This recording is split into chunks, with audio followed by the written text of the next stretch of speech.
Ladies and gentlemen, a round of applause as Governor Timothy Antoine joins us. Please, a round of applause to welcome Governor Timothy Antoine.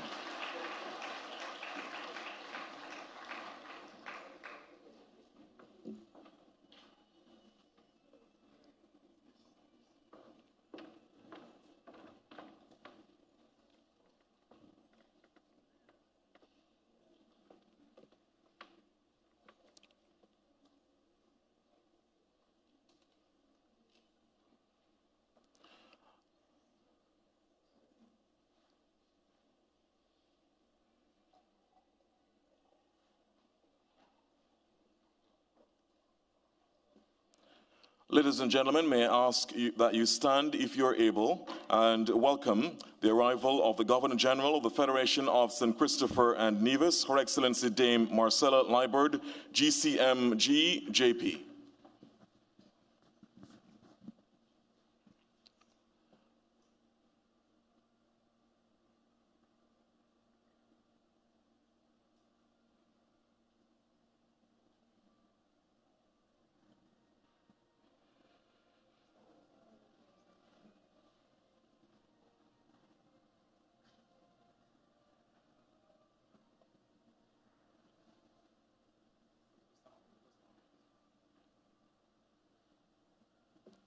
Ladies and gentlemen, we welcome the Governor General, Her Excellency.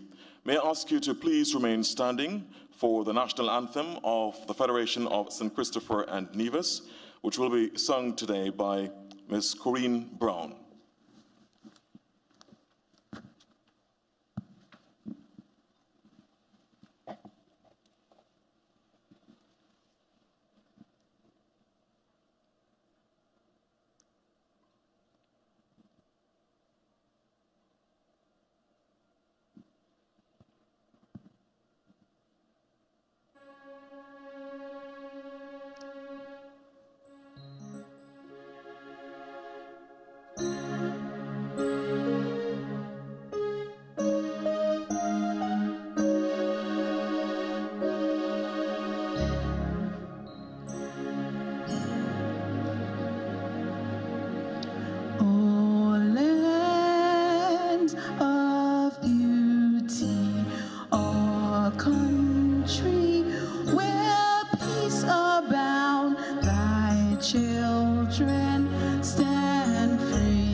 On the strength of will and love, with God in all our struggles, St. Kitts and Nevis be a nation bound together with a common destiny. As stalwarts we stand for justice and liberty, with wisdom and truth. We will serve and honor thee. No sword nor spear can conquer, for God will sure defend. His blessing shall forever to posterity extend.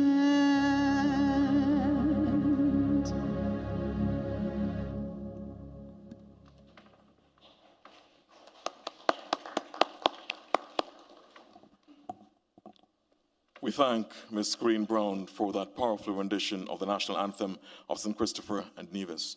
May I ask you to please remain standing as we now turn our attention to the invocation, which will be delivered by the ECCB Chorale.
Ladies and gentlemen, please, another round of applause for the fantastic work of the ECCB Chorale. Thank you.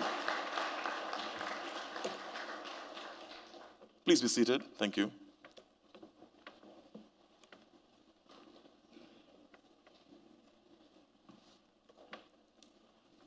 Governor General of the Federation of St. Christopher and Nevis, Your Excellency Dame Marcella Liburd, GCMG JP, Premier of Anguilla and member of the ECCB Monetary Council, Honorable Cora Richardson Hodge, who is joining us virtually, Minister of Finance, Economic Development, Climate Resilience and Social Security in the Government of the Commonwealth of Dominica and member of the ECCB Monetary Council, the Honorable Dr. Irving McIntyre, also joining us virtually, Governor of the Eastern Caribbean Central Bank, the distinguished Timothy N.J. Antwine and Mrs.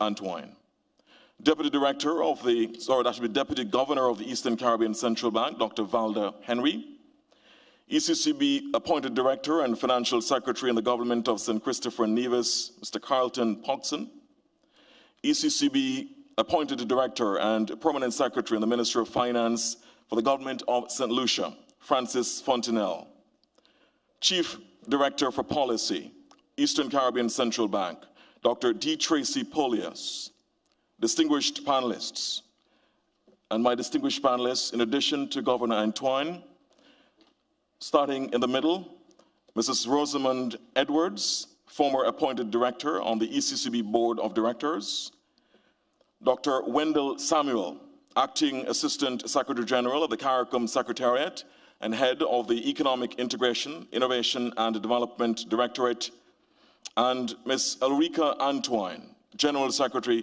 of the St. Lucia National Youth Council. We'll have more on the panelists shortly.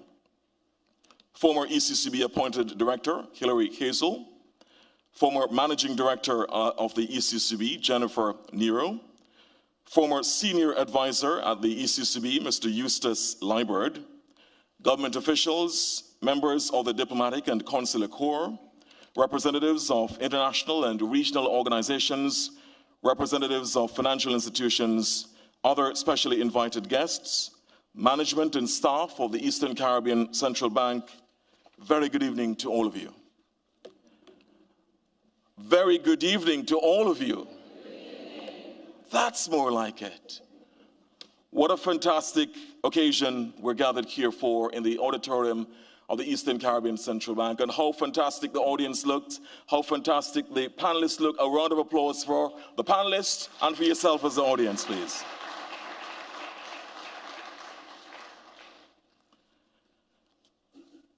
It is an August occasion in July, at the beginning of July, a milestone that brings pride and joy to the Eastern Caribbean Currency Union. Wouldn't you agree, ladies and gentlemen? Isn't this a moment of pride, joy, and absolute satisfaction?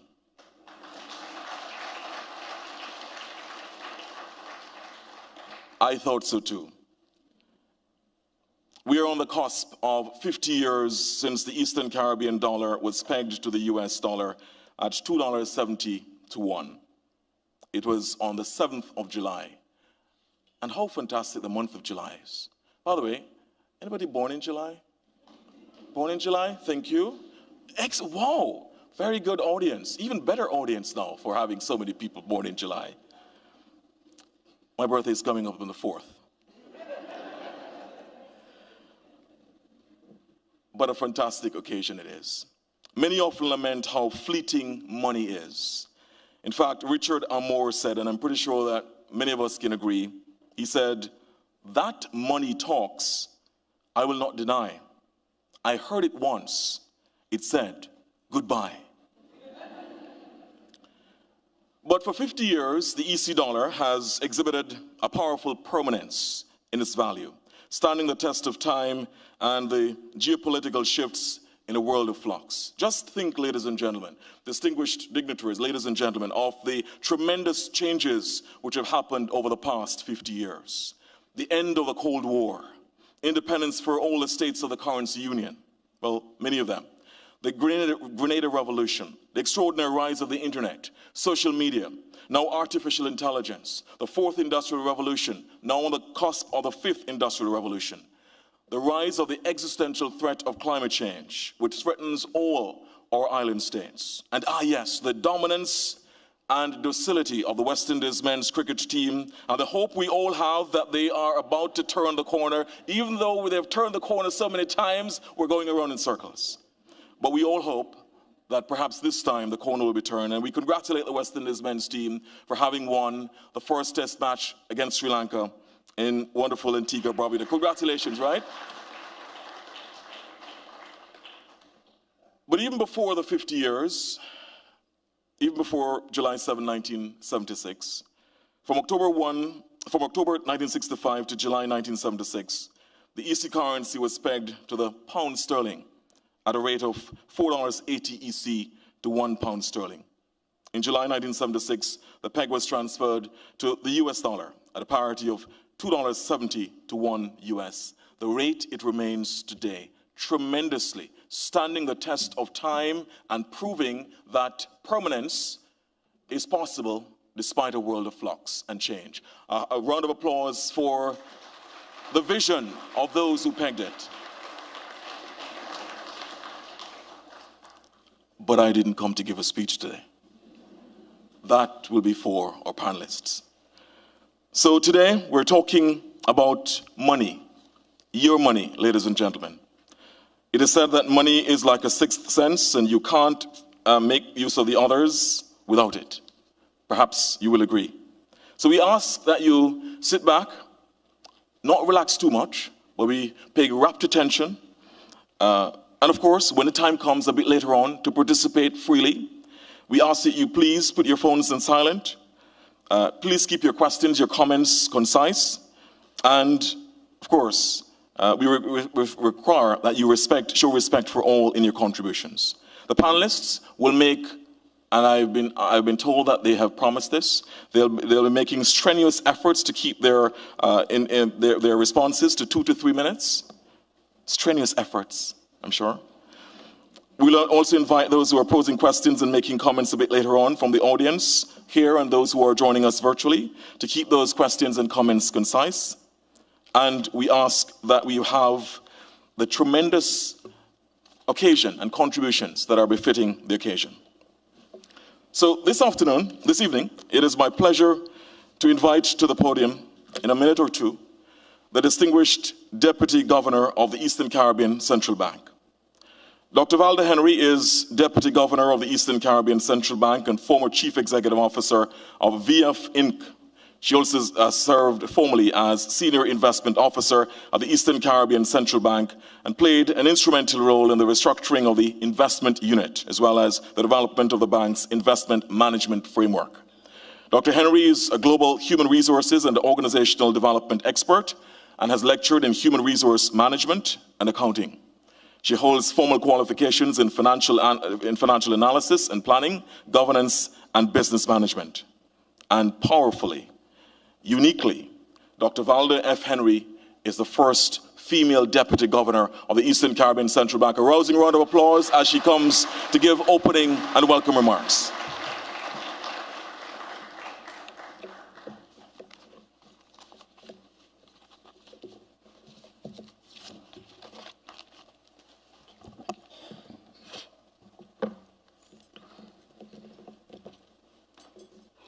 Good evening, everyone. The Governor General of the Federation of the St. Christopher and Nevis, Your Excellency, the Marcelo Liebert, Premier of Anguilla and member of the ECCB Monetary Council, Honorable Cora Richardson Hodge, who has joined us virtually, Minister of Finance, Economic Development, Climate Resilience, and Social Security in the government of the Commonwealth of Dominica and a member of the Eastern Caribbean ECCB Monetary Council, Honorable Dr. Irvin McIntyre, also joining us virtually. Our own beloved Governor of the Eastern Caribbean Central Bank, Timothy N.G. Antoine, and his wife, Mrs. Antoine. ECCB appointed Director and Financial Secretary in the government of St. Kitts and Nevis, Mr. Carlton Poxon and Mrs. Poxon. ECCB appointed director and permanent secretary in the Ministry of Finance, the government of St. Lucia, Mr. Francis Fontenelle, also joining us virtually. Chief Director of Policy, our own Dr. D. Tracy Polias, distinguished panelists, Mrs. Rosamond Edwards, our former appointed director on the ECCB Board of Directors. She holds the honor of the longest serving female director on the Board of Directors, as well as one of the longest serving board members of the ECCB. Dr. Wendell Samuel, Acting Assistant Secretary General at the CARICOM Secretariat and Head of the Economic Integration, Innovation and Development Directorate, and a former beloved Senior Director of the Research Department at the ECCB, Ms. Ulrika Antoine, General Secretary of the St. Lucia National Council, St. Lucia Youth Parliament, and is also a youth worker. Our moderator of this evening's discussion, the one and only Director of News, Sports and Current Affairs at the ABS TV and Radio in Antigua and Barbuda, Mr. L. Garfield Bufford. Former ECCB appointed director, Mrs. Hilary Hazel and her family. Former managing director of ECCB, Mrs. Jennifer Nero and Mr. Nero.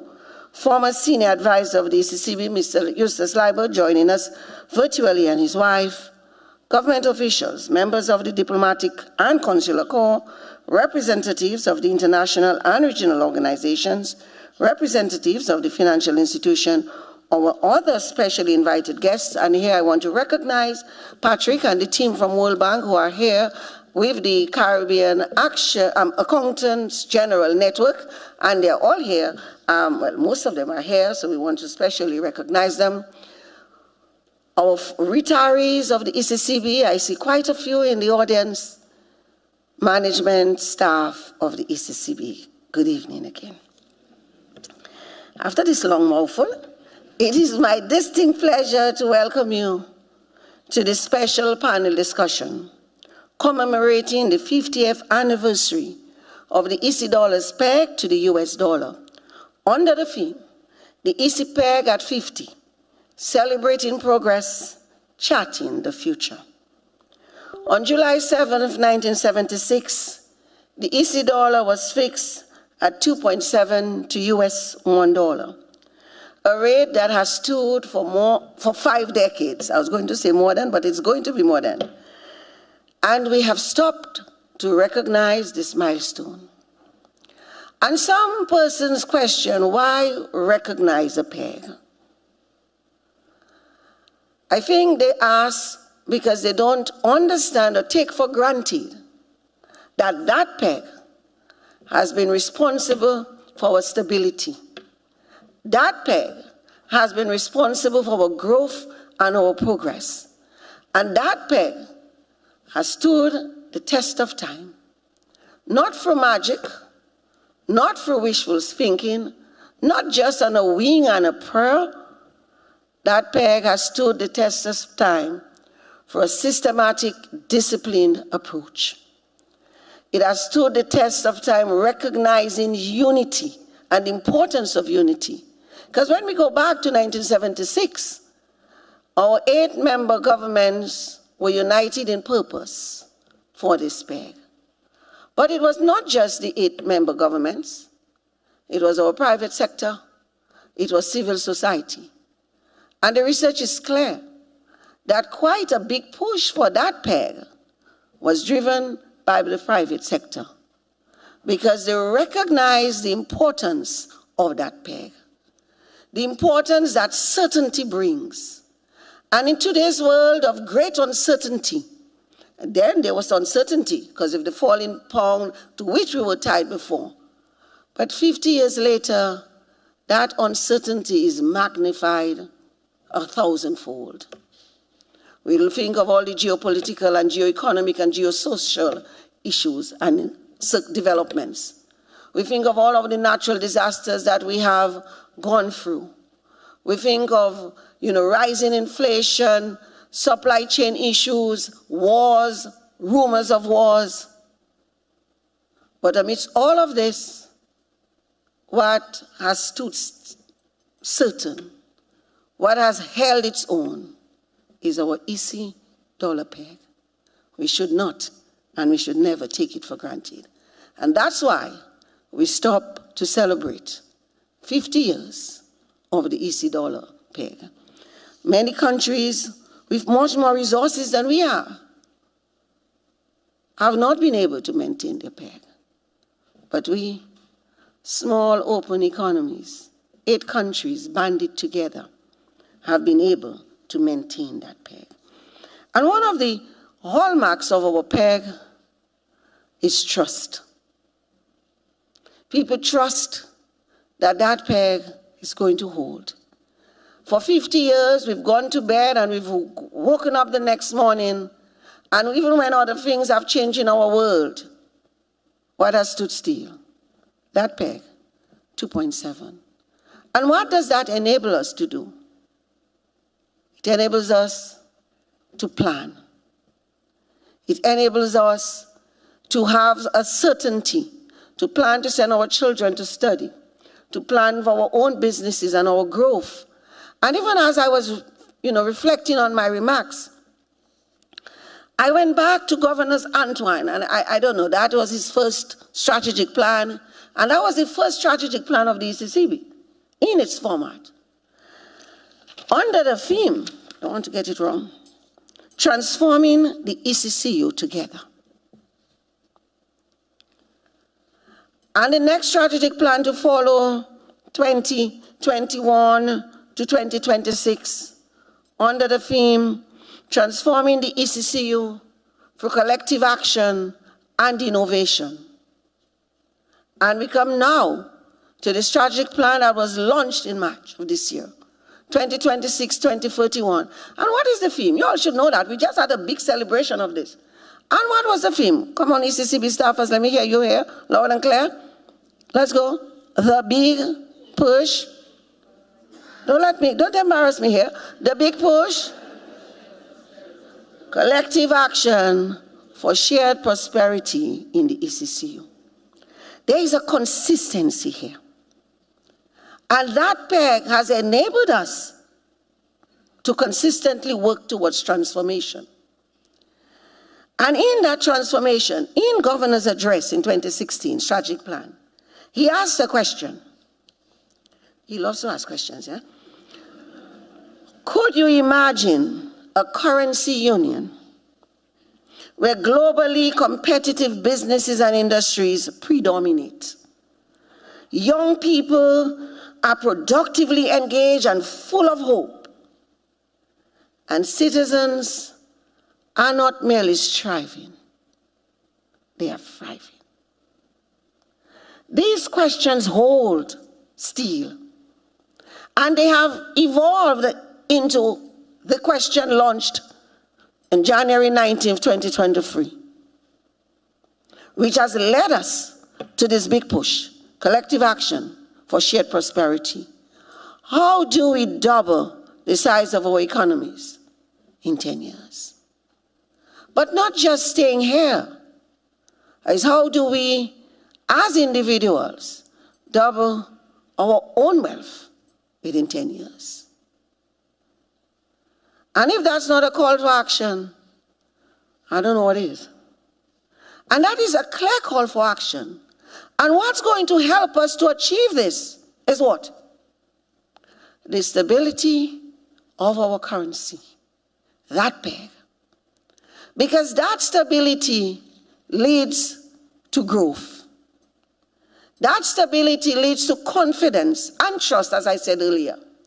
And with that, the business, the financial sector is going to be more willing to lend.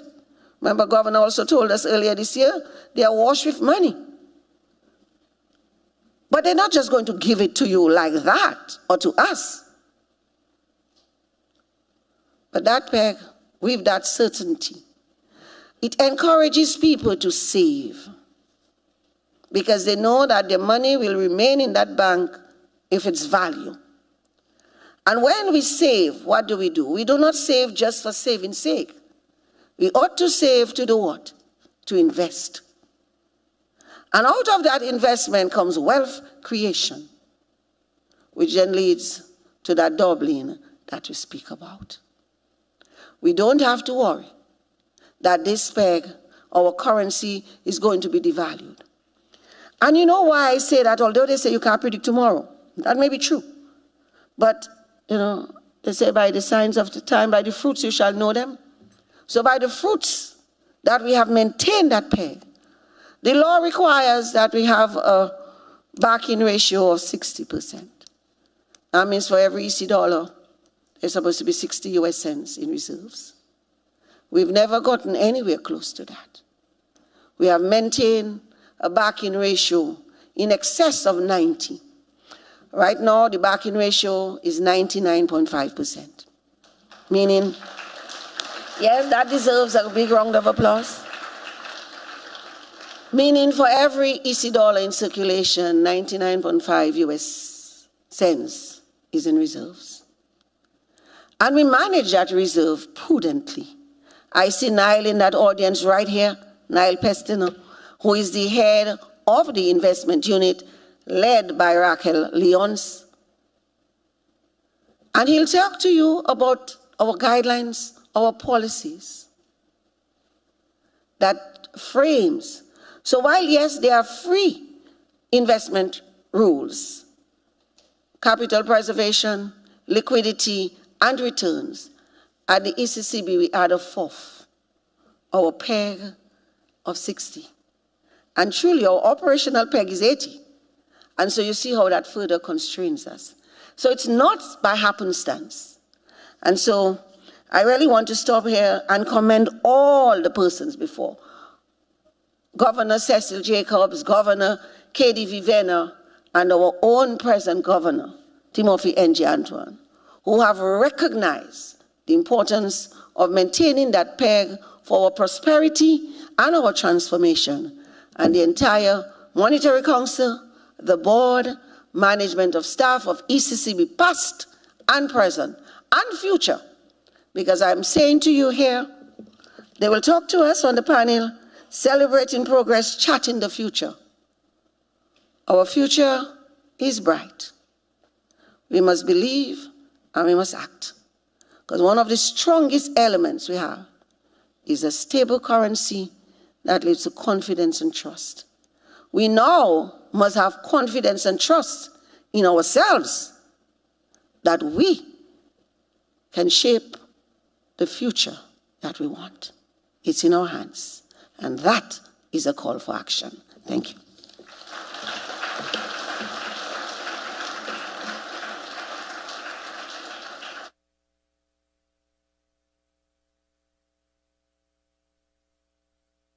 Thank you so much, Deputy Governor of the Eastern Caribbean Central Bank, Dr. Valda F. Henry. Another round of applause. I think she deserves another round of applause.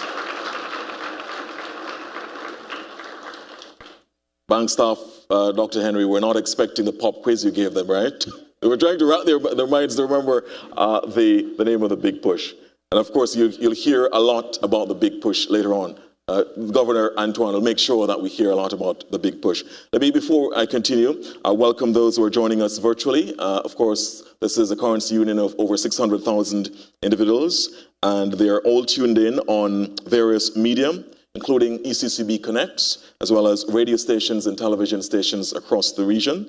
Of course, we welcome those from Anguilla, Antigua and Barbuda, the Commonwealth of Dominica, Grenada, Montserrat, St. Christopher Nevis, St. Lucia, and St. Vincent and the Grenadines. Welcome them warmly. Of course, the Deputy Governor mentioned the leadership of the Governor of the Eastern Caribbean Central Bank, Timothy Antoine, and Mr. Antoine's leadership in that strategic vision of putting together that strategic plan up to 2031 is commendable. It is said, Alexander the Great said thousands of years ago, that I do not fear an army of lions led by sheep. What I fear is an army of sheep led by lion.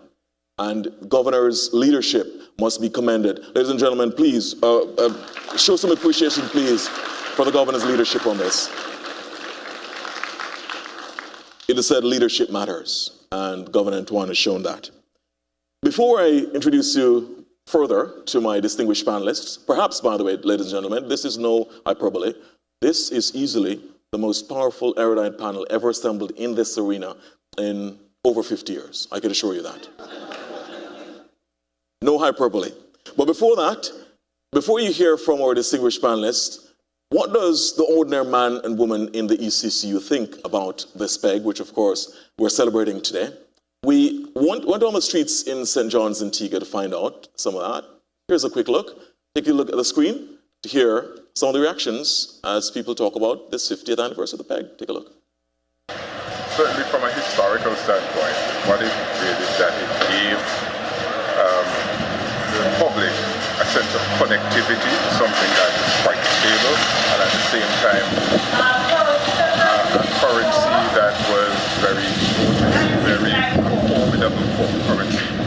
So the fact that it would have maintained that exchange rate for as long as it has speaks to not only the efficacy of the relationship, but the viability of our own currency. I appreciate the stability, knowing that whenever I needed to make a purchase overseas, that the price would not fluctuate. So I think it speaks to the stability of the ECCU, how they have managed to keep the dollar in this region stable.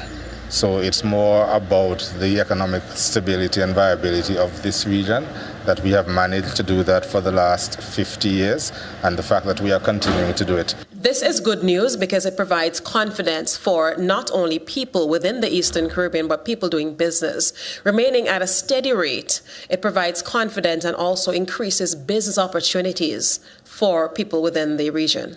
To me, it helps in two different ways. It helps to maintain competitive export pricing, so that is really good. And particularly as we're in an age now of extreme volatility, you know, with all the trade threats that are being bandied about across the world, I think it helps that our currency has been tagged to the US dollar. Of course, that is still stable, still a grounded currency. Of course, there are disadvantages you can think about in terms of inflation. Okay, so you got the thing. You got the view there. All right. So some of the responses from the man on the street in relation to how this peg is being interpreted. So let's hear now from our distinguished panelists. Let me introduce them very quickly to you again. And by the way, yes. Yes, of course. The governor wants more audience participation, so we'll go short on the interest. So let's start off with the Governor Antoine. Governor Timothy N.J. Antoine has been the governor of the Eastern Caribbean Central Bank since February 2016 and was reappointed in February of this year for a third five-year term. Governor Antoine is an economist and doyen of development.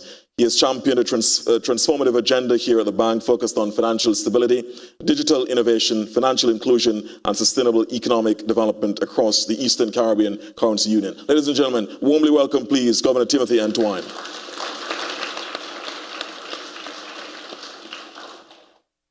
Up next, Dr. Wendell Samuel. Dr. Samuel is a senior advisor to the CARICOM Secretary General and acting Assistant Secretary General for Economic Integration, Innovation and Development.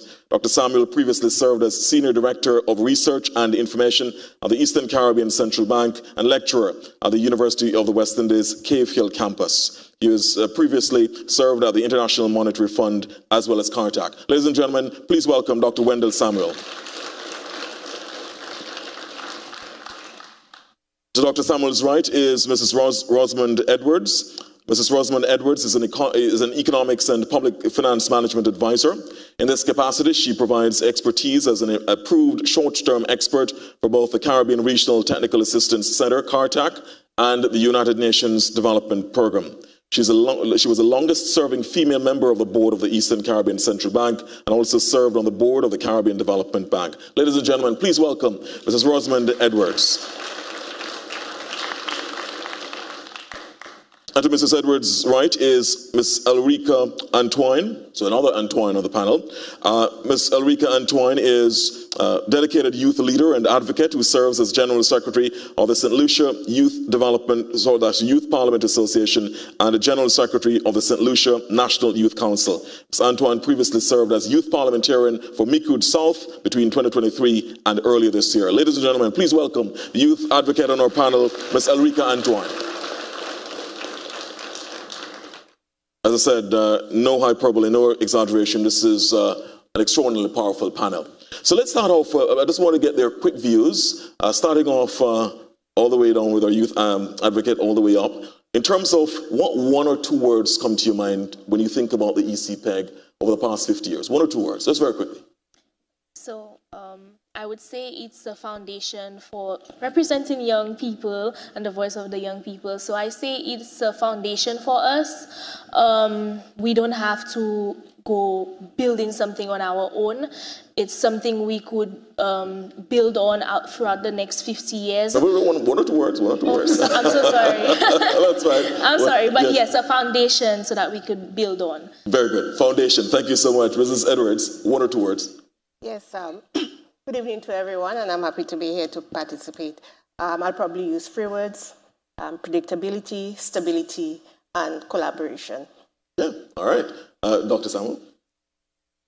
For me, it's community, and that is just, since you said one word, it's just my way of saying we are all in this thing together, and the leaders and decision makers have always treated it as such, that we are all in this thing together. Okay, so community it is. Governor? Trust.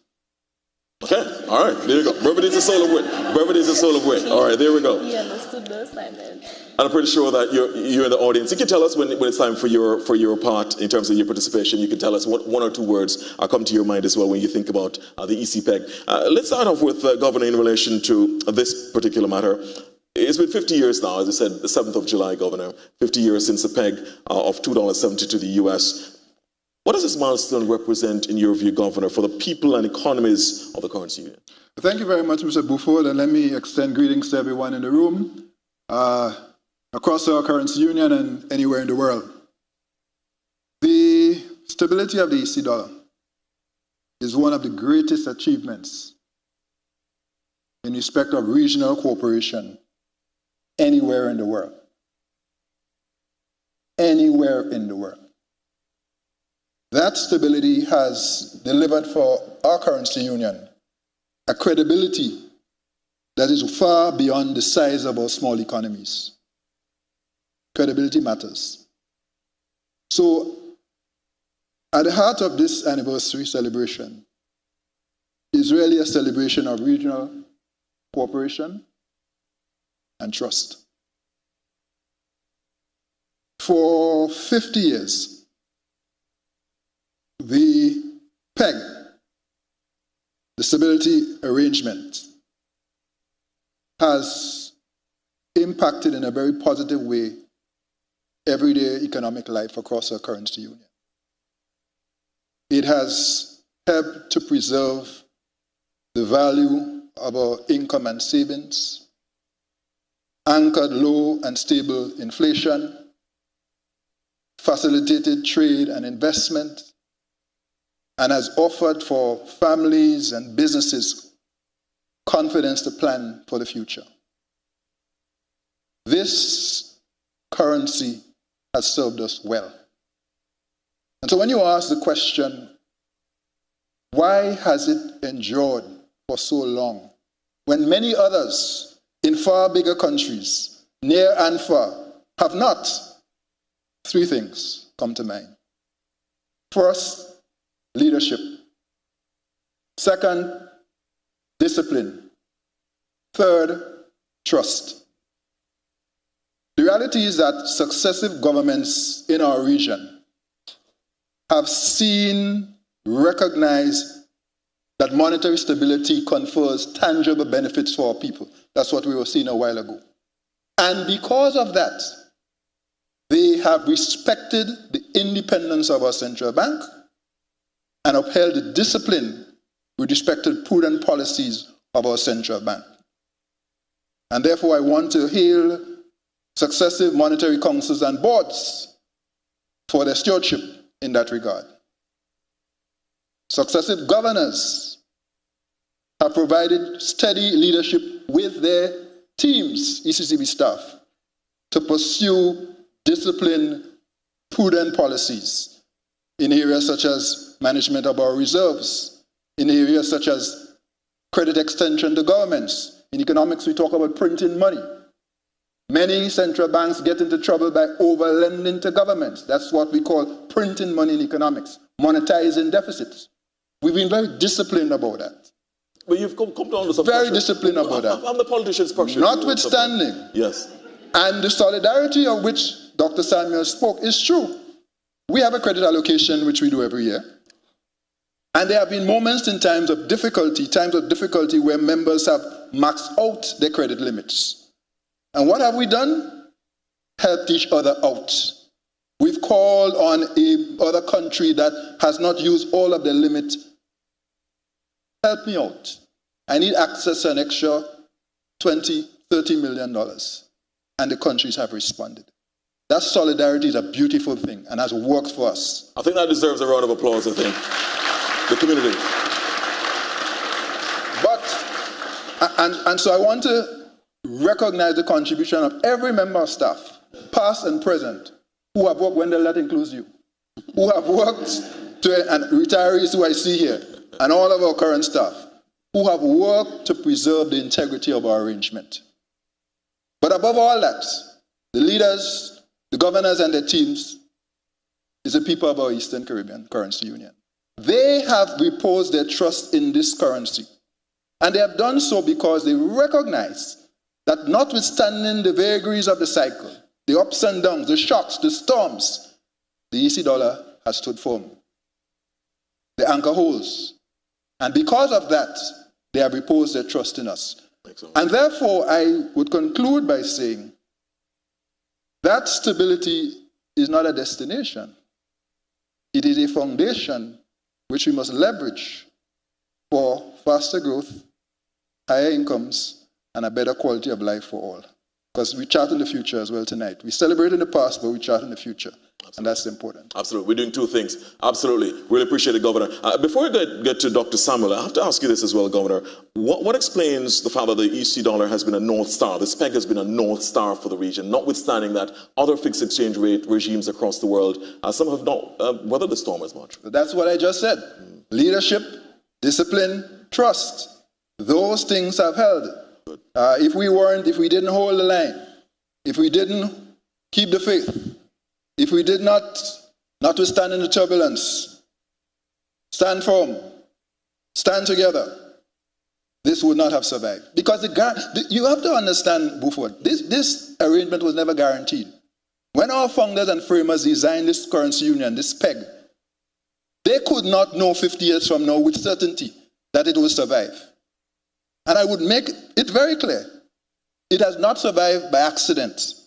This has been a deliberate effort over 50 years, and in the case of the Central Bank, over 43 years, with all the persons, including the people of our currency union, working together, that have caused us to be able to celebrate this wonderful milestone today. Excellent. While the World Cup is still going on, that seems to be a fantastic goal scored so far over the past 50 years. Or Argentina supporters in there. Never mind. That's another day. That's for another day. Thank you so much, Governor, on this. This is hugely important, and it's important for us to, that's why it's important to have this panel discussion, to stop to analyze why this has succeeded as much as it has. Now, let me ask Dr. Samuel on this. So looking back, Dr. Samuel, to the origins of the ECCU, Governor mentioned this, touched on it. What do you think were the key policy decisions, the regional commitments, the institutional frameworks that enable the EC dollar peg to survive as much as it has?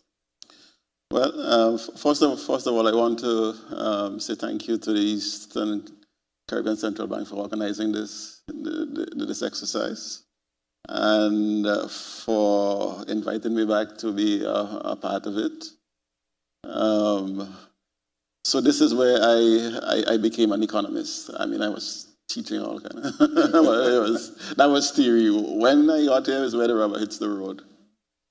But in terms of the question that you asked, I think the big policy was baked in from the beginning, that it limited the amount of credit that the central bank can give to government. And I think that was one of the key. And as Governor Antoine said, there was no guarantee. The other currency unions in the world, they were guaranteed by the Bank of France. And we got no such guarantee from the Bank of England. We had to do it on our own. And I think that was one of the challenges that was laid out to the monetary councils, over the years. And the point that I made earlier about community is something that is very important. So once, I would give a little bit of an example. Once we were invited to the IMF for a seminar on the Eastern Caribbean Currency Union arrangements, and the theme of the seminar was that there is a free rider problem in the currency union, and the way they explained the free rider problem was the following: that if all of us here on the panel went out to lunch and we agreed to split the bill, there is an incentive for at least one of us to pick the highest price item, because if everybody else picked a low price item, they would subsidize my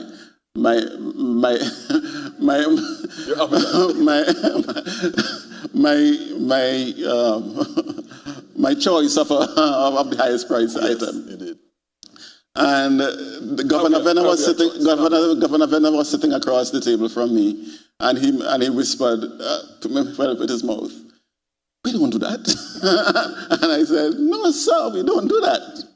And we could say that confidently, because time after time after time, when the finance minister sat as a monetary council, they made decisions that were for the good of the region and not for the individual country. A couple of examples. One is when we were putting together what we now call the Fiscal Reserve Fund. The Fiscal Reserve Fund is basically a rainy day savings for the region as a whole. So that you put money in when times are good, and then when the countries fall in hard times, you can go and help them. When we made that presentation to the board said, "Good idea, but where are you going to get the money from?" And what happened in the end is that each country agreed to forego a part of their profits for a few years, put money that they had already budgeted for social expenditure, to say, well, let's put it in that fund so that later on down the road we all can benefit. And the second one was the point that Governor Antoine made, that countries recognizing when other countries are in difficulty, say, you can use part of my reserve you can use part of my credit allocation to do that. And so what that says to me is that in terms of the anecdote that the IMF gave, was that we chose every single time, the ministers of finance, as sitting as the monetary council, chose every single time to choose the reasonable price item on the menu so that we can have a smaller bill, and that would be for the good of the country. So nobody chose caviar? No. Good. And by the way, yes, that fund that Wendell spoke of, Dr. Samuel, and this Governor Antoine, you could kind of back that, is really what we call today, I call the Solidarity Fund. Hurricanes, pandemic, volcanic eruption, we've all gone to that fund and given our countries grants from that fund. And he explained to you how that fund came about. Absolutely. But before I come to, by the way, one for all and all for one, I think that also deserves a round of applause, both governors and Dr. Samuel, in terms of the tremendous camaraderie and comity among the countries of the sub-region on that. Before I come back to Rosamond Edwards on this, it must have been. Has it helped, Governor, that most of those on the council are prime ministers of their respective countries? Has it helped so that it insulates away? So in other words, they understand the economics of the situation, and that they're not focusing only on the political part of this. They understand the economics of keeping this. They're not pressuring their finance ministers, because some of the finance ministers are also prime ministers. Has that helped? I think it has, because the buck stops with the prime minister. And so for many, many years, the Prime Minister, the finance ministers have also been Prime Ministers. At the moment, 6 of 8. And where the Prime Ministers do not sit, we do make an effort, especially on certain issues, to brief them and to make sure they are a part of it so that they are fully involved. But I have always believed, having served finance ministers who are Prime Ministers and who are not, I have a particular preference, which I shall not say, but I think it serves us well. We have an indication. I think it serves us well that the Prime Minister holds the finance portfolio. I'll be very blunt about that. Okay, I thought so too. All right. Thank you so much, Governor. Ms. Edwards, let me ask you on this one. And by the way, another round of applause for Ms. Edwards, Mrs. Edwards, who is serving as the longest serving woman on the board, on the bank's board. In that unique position, Mrs. Edwards, was there ever a time when you can recall while you were sitting in those meetings that there were doubts surrounding the currency peg and whether the ECU should stick with it? Was there a time when people started to think, to rethink this? Do you remember anything like that? The answer is yes, but mostly from the outside. So we have had very strong recommendations that we should move away from the peg and move to a more flexible exchange rate regime. Our experience is that it worked for us. The truth is that the peg is not set and allowed to remain on its own. And that will probably be said a few times this evening. It is underpinned by strong technical work. The assessment is done. The board is advised. The Monetary Council is advised. So that it is not a matter of keeping the peg where it is, but ensuring that the work is done and to make sure that that peg remains relevant to the region. And if there are areas of adjustment that are required or to maintain that peg, that support is also given. Because that's a role that the central bank has played as well. Support for fiscal policy that would help balance the monetary policy that ensures that the peg remains as it is. Again, the three words, predictability, stability, collaboration. And generally, the 8 countries sitting on the board and sitting on the Monetary Council with the necessary guidance has ensured that that remained as it is until now. You know, I'm very curious and very inquisitive. I wouldn't have been a journalist if I hadn't been. I'm just interested, which sectors was that situation coming from, where they were wanting the peg to be removed and going towards a more flexible arrangement? I'm asking because I know some of the audience telepathically, that's what they're thinking too. Generally, the central bank and the ECCU member states, they have strong partners other than this institution. So the central bank will liaise with the central banks, with the multilateral corporations, individual countries as well. They belong to other organizations. And so from time to time, those recommendations will come. Most times, a recommendation is made regarding moving from the fixed regime to a more flexible regime.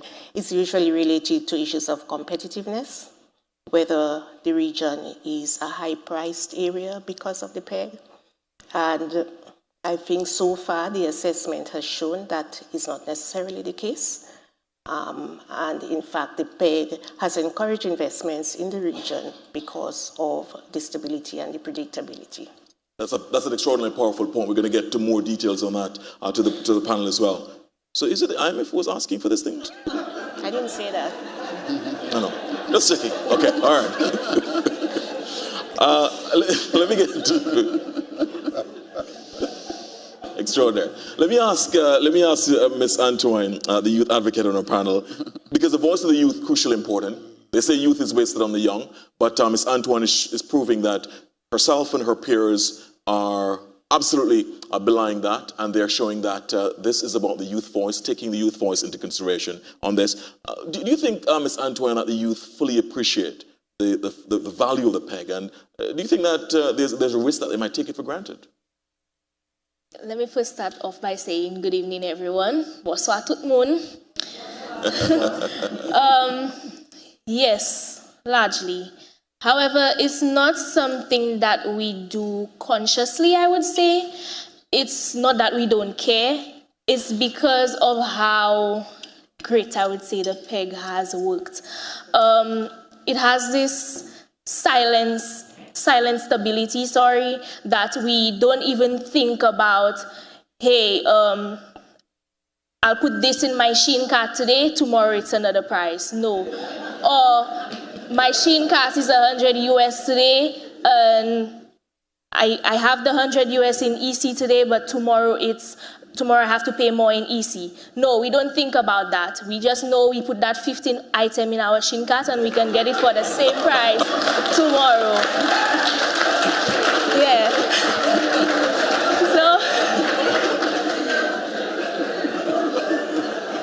So yes, in a sense, we have taken it for granted because we're not really speaking about it. Well, that's just me. Yes. That's very revealing about the Shein purchases, right? Thank you so much. Really appreciate it. That's powerful. That's very practical, a practical example of it. It is said that, Governor, as you're drinking your water, it is said that, somebody was presented with this option.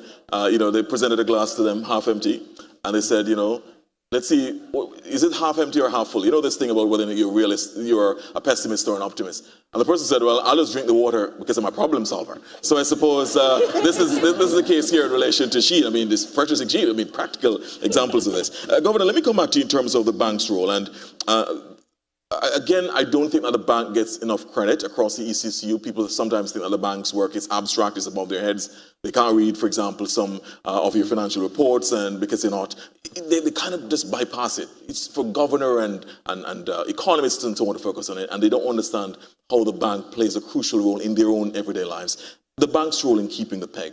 Let's talk to us about that, please. So it's thanks very much, Mr. Antoine, for sharing that. Because the truth is that the PEG is really an invisible piece of economic infrastructure. It's like a bridge. So if you think about roads, bridges, they connect us physically. The PEG, which is our monetary stability arrangement, connects all of us, all our 8 islands, our countries, economically. So it's unseen, said silent, but it's powerful. And it's the platform on which we do everyday economic activity without recognizing it. Now, it is our job at the central bank to make sure it stays that way. So our team works every day, Niall and the team in BMOD, Red Light Raquel, on investment of our reserves.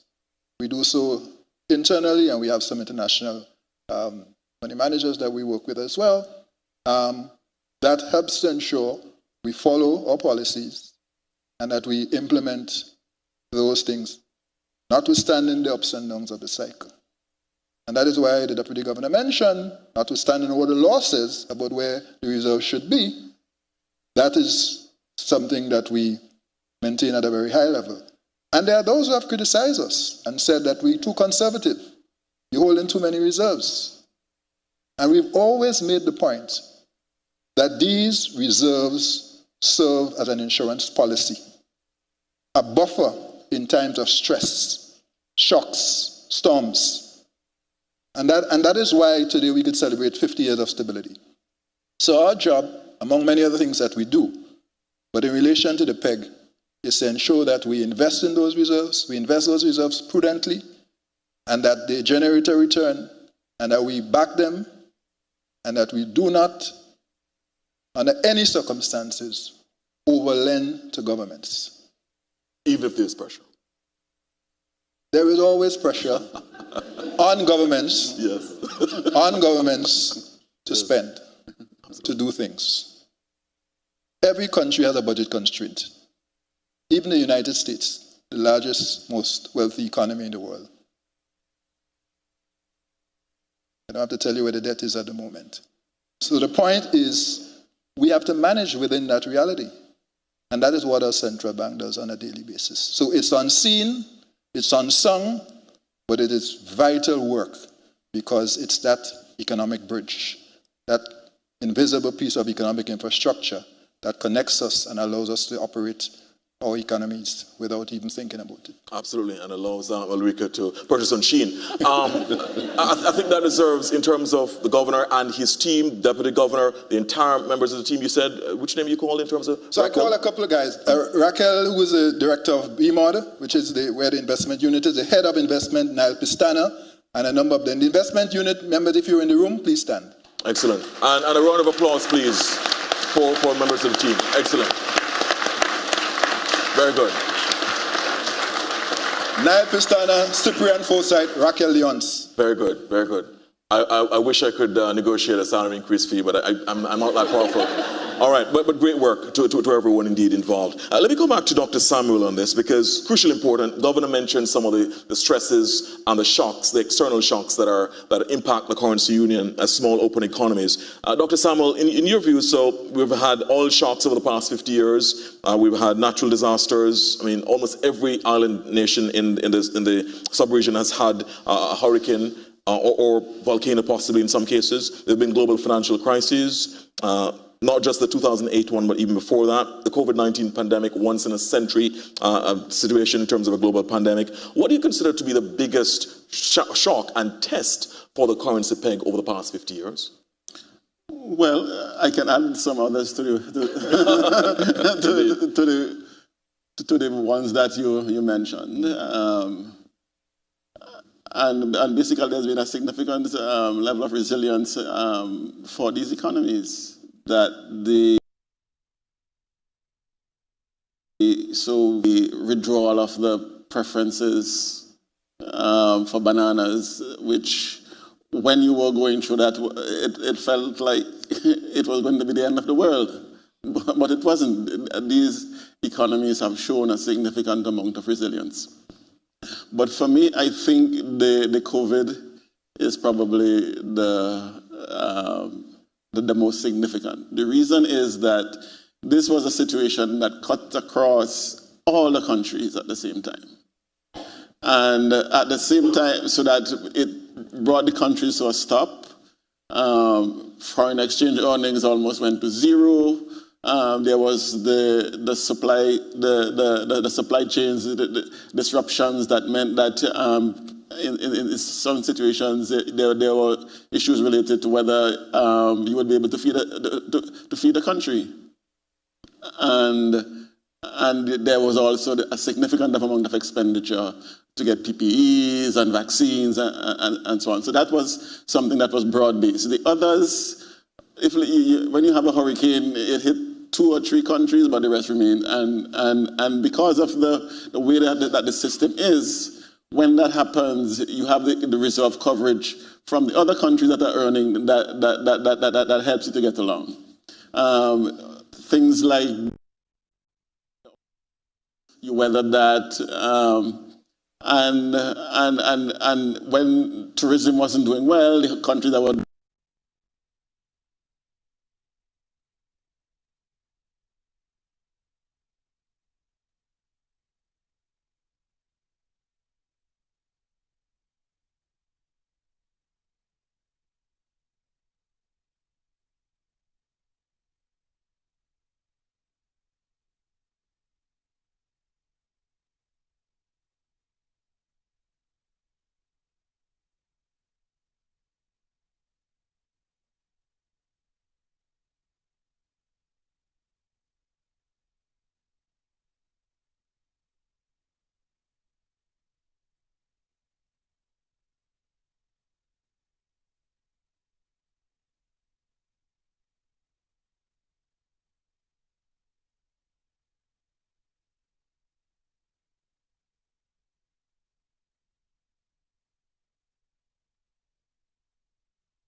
our entire economies because those were so dominant in the ECCU.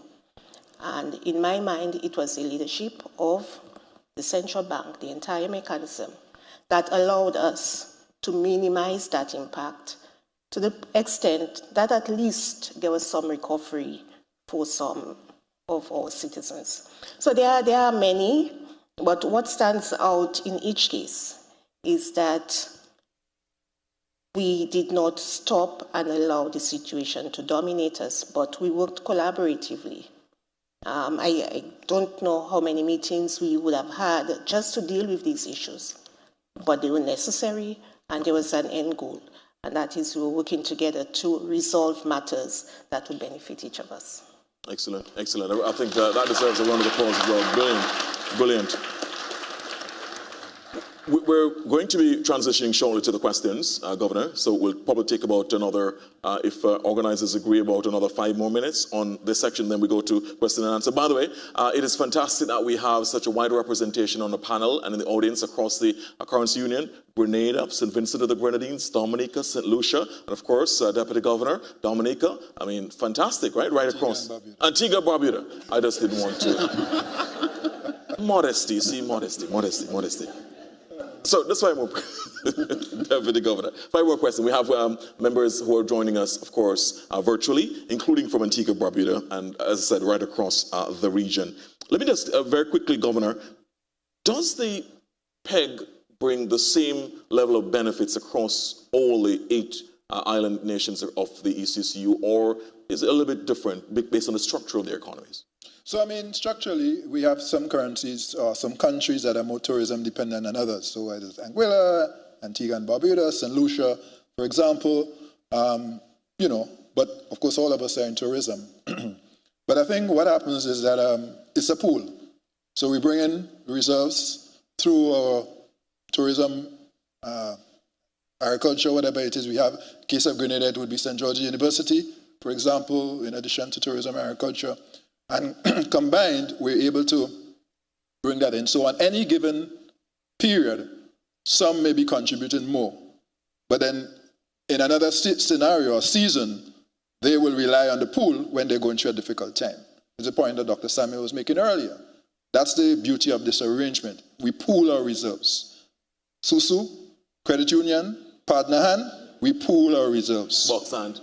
There you go. There you go. And that has worked well for us. So what we do when it comes to profit sharing, we have a formula based on the size of economies that we use in addition to a base. So we give everybody a base figure, $1 million, and then on top of that is the GDP, nominal GDP. That's the basis on which we distribute our profits. So you get, in a sense, in relation to your contribution to the pool. Excellent. So everybody gets a draw, right? Everybody gets a draw. Okay. Nobody gets a bigger hand and then say, well, sorry, our economy is bigger. Very good. Thank you so much, Governor. Let me get to the youth advocate again, Ms. Antoine. Young people, how can they shape the future competitiveness and strength of the ECCU and the EC dollar peg? The role of young people in the future, because we are also charting the course for the future, right? No problem. So 3 things. I mentioned the PEG means the foundation to me, so building, not waiting. So we're starting off with youth and sports councils, the national youth councils, educating our young persons on what exactly the PEG is, how can they contribute to it. Also by being in spaces where we could share our, spaces like this, where we could share our views on how to take this PEG forward, how to build on it, not just leave it at the place it is right now. Also, I've seen a lot of young persons starting to engage in trading, Bitcoin, cryptocurrency, and buying and selling a lot of gold online. So getting more young persons educated on how to trade properly is a way that we could push the PEG forward, because we have a lot of persons doing it and they don't have the right skills, or yes, they learn it, they know how to do it online, but they could actually get certification in it. And that's one of the things the youth councils can do to assist young persons, let them become entrepreneurs, make their own money, so you know, they don't have to always depend on private sectors or government agencies for an income, basically. Excellent. So it's not just young people are investing, trading, and investing, not just on Shein. Excellent, excellent, excellent, excellent. We like that. We like that, we like that. Two more questions and then we go to the audience. Of course, both the audience in person and also online. One of them to Governor, in relation to, now we're in, as I said, the fourth industrial revolution, going to the fifth industrial revolution. It's extraordinary how technology has been changing over the past 50 years, right? I mean, we've lived through so much change. I mean, perhaps even more than the last 1,000 years. So over the past 50 years, we've probably seen more change as a human species than in the past 1,000 years. So we've had fintech, Governor, we've had artificial intelligence, digital currencies. In fact, there is a digital currency, the digital EC dollar. How can we now balance, how can the bank balance ensuring that there's innovation while at the same time not sacrificing the stability of the EC dollar? Yeah, so sometimes people see these things as competing objectives. I do not share that view. I think they can be mutually reinforcing. And my own view is that we have to use innovation to reinforce stability. So, for example, I mean, a simple example, when we did the polymer with additional security, enhanced security features, including for the visually impaired, that was an innovation. It was also an attempt to protect the currency while helping a particular section of our society that are challenged. So that's an example of good innovation working for the people. Dcash is another example with lessons which we will draw on as we move into our new arrangements for payments modernization in the currency union. Even look at the Green Harbor campus that you drove in, you'd have seen also now. Again, so I think there's a way for us to do it. Like everything else, with artificial intelligence, they provide tremendous opportunities for us with respect to financial inclusion, even financial sector supervision, or we do research in the bank and all of that.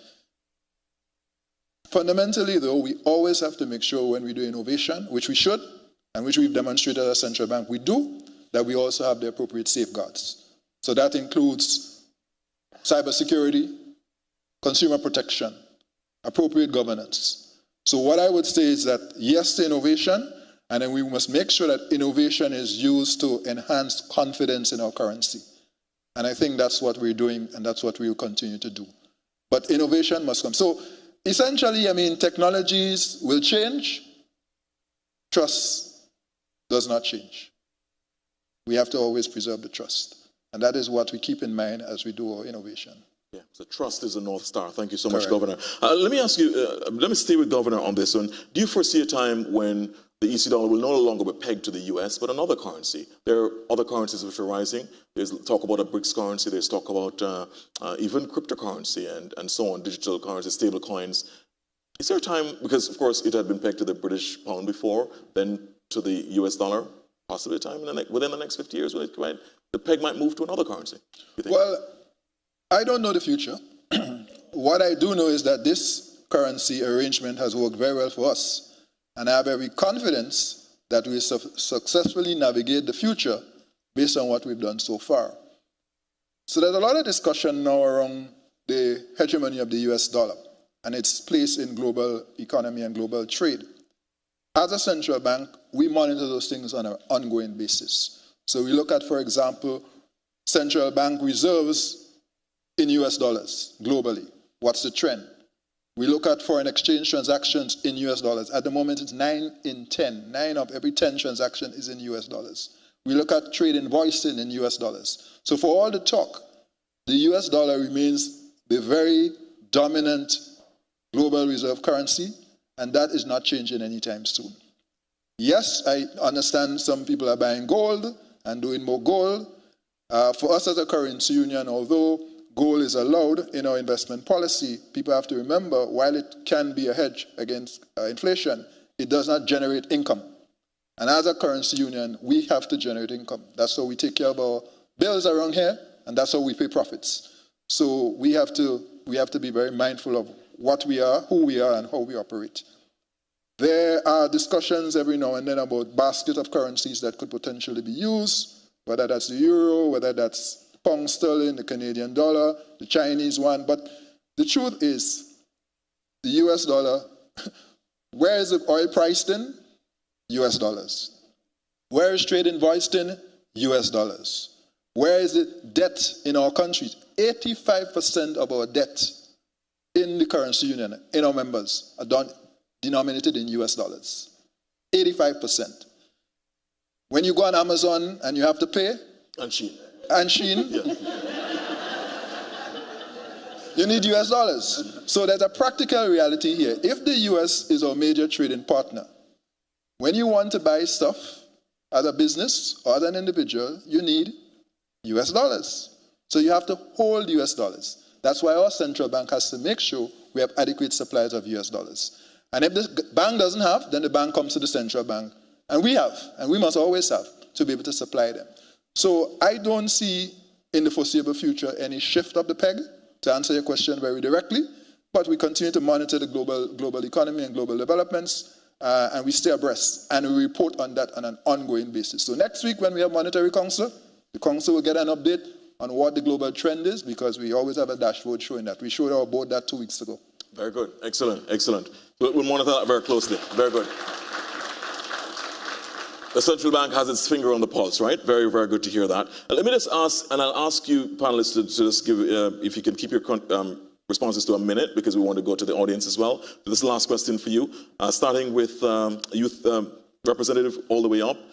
In terms of what opportunities, as we look ahead, climate change, demographic shifts, technological advances, evolving global markets, what opportunities do you think the ECCU should seize over the next decade to strengthen resilience, boost productivity, and to improve the prosperity? Because ultimately that's where the rubber hits the road, prosperity for the citizens of the ECCU. What opportunities, one or two, that you think should be seized over the next decade or so?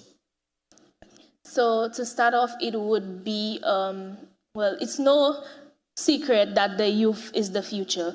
So I think it would be that we first start educating our young people on what exactly the PEG is, how it works, and how they can be involved in the future of the PEG. Yes, that's it. Yes, very good. Yeah, just educating the young people. Absolutely, I agree with you on that. Mrs. Edwards, in terms of the opportunities that should be seized over the next decade or so, boosting productivity? Broadly, growth and development, and that could mean a combination of things. We've seen some progress, agriculture in some economies, renewable energy in others, growth in tourism. So wherever a country chooses to focus, growth and development.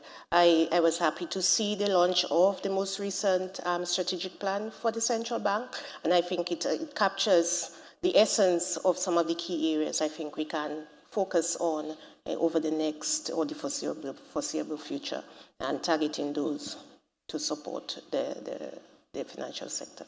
Yeah, so possibly the blue and green economy and so on will be huge in that. Excellent. Thank you so much, Mrs. Edwards. And Dr. Samuel? So I have three for you. Okay, well.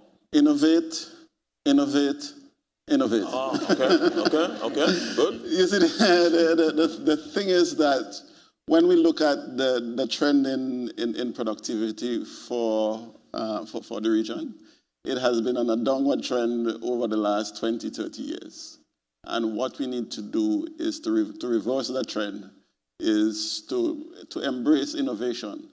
We have to embrace the digital economy, and in order to do that, as the youth representative said, we have to educate our youth in digital skills, give them the digital skills so that they can participate in this global digital economy. We also have to provide the digital telecommunications infrastructure that would allow them, that would allow our youths to use their creativity, become entrepreneurs in the digital economy to ensure that we do better. And I think that would be my contribution for that. Innovate. Or we die. All right, innovate, innovate, innovate. Remember the term export or die, export or perish? Well, Dr. Samuel is saying innovate or perish. Governor Antoine, I'm not going to ask you that question. I'm going to ask you this last question. See, you're planning for that, but I'm going to give you a curveball now. not so much a curveball. But in terms of, so for those who are watching, especially for those who are watching online, we've had a fixed exchange rate, 2.7 to 1 for the past 50 years. Let's talk about an alternative reality. Had it been a floating exchange rate, what would it have meant for businesses and citizens across the OECS? Well, you don't want to hear about that. You do. Because, no, when on occasion we've been challenged about whether the exchange rate is overvalued, which essentially means devalue, we've always made it lucidly clear. In these small economies, hyper-open economies, which are price takers, all that would happen is that prices would go up. So if we think price is high now, you ain't see anything yet. They'll be so much higher because imports would go up. We import most of what we consume. And we have very little exports. The main export is tourism. And that is a challenge because of our small size to compete with Mexico or some of the other parts of the world. We're beautiful, but we are in a global economy, a competitive global economy. So the truth of the matter is that, could you imagine each country having their own central bank? What that would mean? Could you imagine? That's the alternative to what we have now. You know? Could you imagine where would we be without this central bank and without us coming together as we have for the last 50 years in this PEG and 43 years as a central bank? Where would we be? A flexible exchange rate? Do you see what's going on around the world in countries far larger than us with flexing? Look at what's going on with the Middle East right now with the war. And how that has impacted the debts of these countries, how that has impacted the deficits, how that has impacted the access to the markets, because they are flexible regimes. When you go to some countries and your inflation is 32% and 50% and 100 and something percent, and they can't print money, because they have $1,000 bill and $10,000 bill and $20,000 bill just to keep up with inflation. And you go in the supermarket today and the bread was $10 and tomorrow is $20. And Shein, that alternative universe we don't want to know. It will be terrible.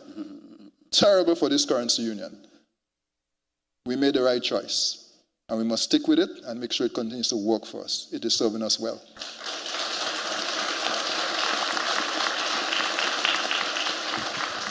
So if there were doubters, let Governor Antoine's position make it pellucidly clear the right decision was taken, and otherwise it would have been a dystopian situation, Governor says, for the ECCU. Thank you so much. A round of applause for all the panelists, please.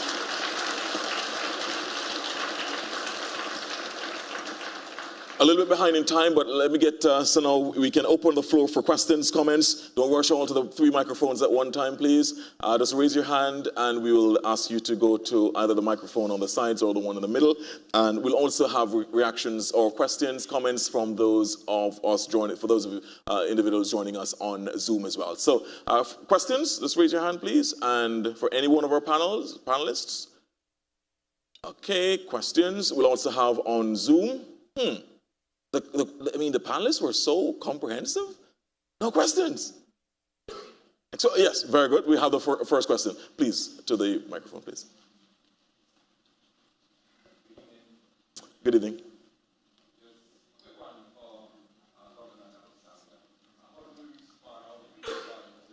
I think the microphone, let's try to get the microphone on. Yes. Perfect, good. Thanks. Okay. Good evening, everyone. Just a quick one. Dr. Salmon and Governor, how do you respond to calls, for example, from Dr. Delilah Warrell, whom I know you are familiar with, for the dollarization of the ECCU and Barbados, for example? I mean, of course, he's written several articles, several publications in making the argument that we should abandon our individual currencies and move towards dollarization. So just your thoughts on that quickly. Thank you so much for the question. I really appreciate it, Governor. Okay, so my point is very simple. That you use the US dollar, all of the big word for it is seigniorage. Which is the difference between the value in printing the dollar, that is the cost of printing the dollar and the value that it brings. So that you see, if it costs 15 cents to print a US dollar and a US dollar, then the senior rate is basically the difference between that. And once you choose to do that, all of that senior rate goes to the Federal Reserve, and if we continue using the EC dollar, at least some of it stays with us, and that is what part of the profits comes from. So my sense is that we ought not to give Uncle Sam more money than he already has.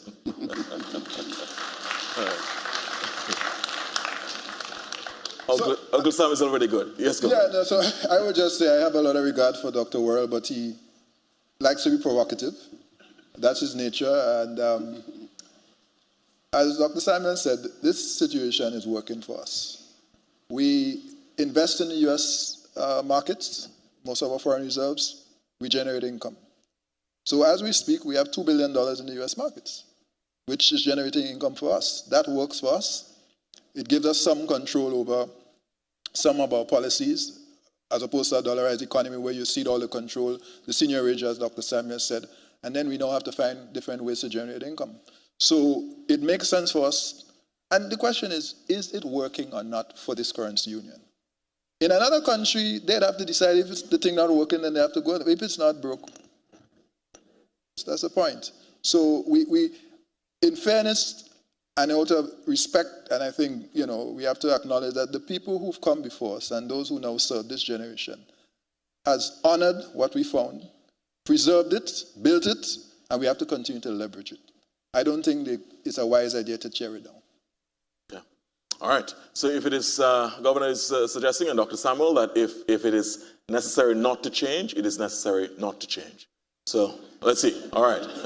We'll monitor that. Any more questions? And to the audience, questions. We'll also try to get, there's a Facebook question. If our economy, from Jamil Wilson, if our economy is stable and able to maintain its rate at 270 to 1 US, why isn't it closer to the dollar? The dollar has drastically declined since the inception of the $2.70 rate. When are you going to take that one? So, the issue really is about competitiveness. At the end of the day, what are we competing on? The only thing we have is tourism. That's our global sector. That's a sector we compete in. We do one or two other things, but that's the main one. And so we have to understand what we bring in terms of productivity to this enterprise. Dr. Samuel made a point earlier that, and he was modest. I remember reading one of your papers several years ago where you spoke to this issue and you showed that over the last 3 decades, productivity had been on a decline. And unfortunately, tourism, for all of its utility in our economies, is a relatively low productivity sector. And part of the big push, this drive to really grow our economies faster and to double and so on, requires us to raise our level of productivity.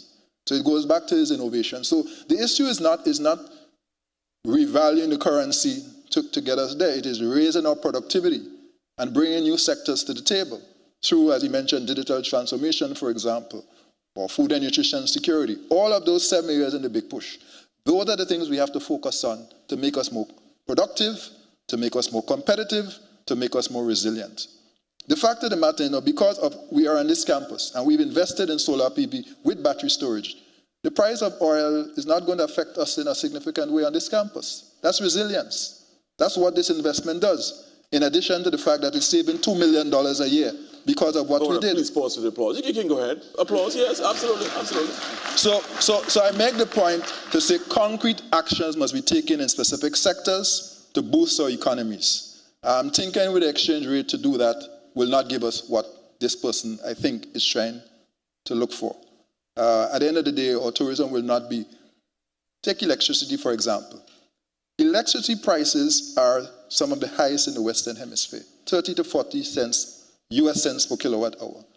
Our hotel rooms, we are competing against Mexico, for example, where it's a fraction of the price. Those are the things we have to address to make us more competitive, to bring more tourists, and not just to bring more tourists, but again, higher spend out of the dollar. Because I make the point, we are chasing our rivals. What we need to be doing is boosting expenditure. How much they actually spend when they come here. That is what needs to change, because when you look at our competitive position vis-a-vis the Pacific and other parts of the world, tourists are spending less on average in the ECCU, in the Caribbean, than they spend in other parts of the world. Those are the things that matter. Those are the things that we have to address. And if you take a look at the big push, these sectors are in there, including tourism. Okay, so not trying to bring the currency to 2 to 1, right? All right, thank you, Governor.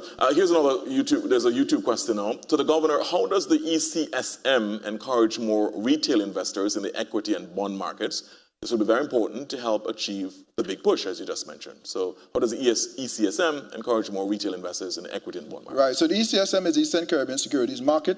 I see we have the new CEO of the Eastern Caribbean Securities Exchange, Stuart Haynes, sitting right there. And of course, next to him is the CEO of the Eastern Caribbean Home Mortgage Bank, or ECHMB Capital. Excellent. So those are the key leaders. So look for them. They're responsible. We're going right? to get some interviews with them. No, just to say quickly, the government last year started, on the recommendation of the central bank, a push pilot with a retail bond in Grenada, where we dropped the threshold from $5,000 to $500 to make it easier for people to invest. And that first one, I think it was 4.25% or 4.5%. They've already paid their first coupon and so on. So what we've done of late is to make it easier and to protect, to carve out a space where small, what we call retail investors, can access the market. Because what was happening before is that when you looked at who is investing, 98.5% of them were institutional investors, insurance companies, social security, credit unions, and so on. But the small man, woman, were not getting enough opportunities. So we lowered the threshold. In addition to that, 2 mutual funds have come in the last 2 years, right? And the access threshold is 100 US. So again, it's an opportunity now for people to get involved in the market, because we are encouraging wealth creation. Remember, savings is a starting point, it's not an ending point. Savings, then you go to investing. Why it is that only 1 in 25 persons, 4%, are invested in the securities market in the currency union. In the United States, it's 3 in 5, 60%. So we have to shift that, and we believe that those are opportunities to generate income and wealth that we're not tapping and that we need to tap.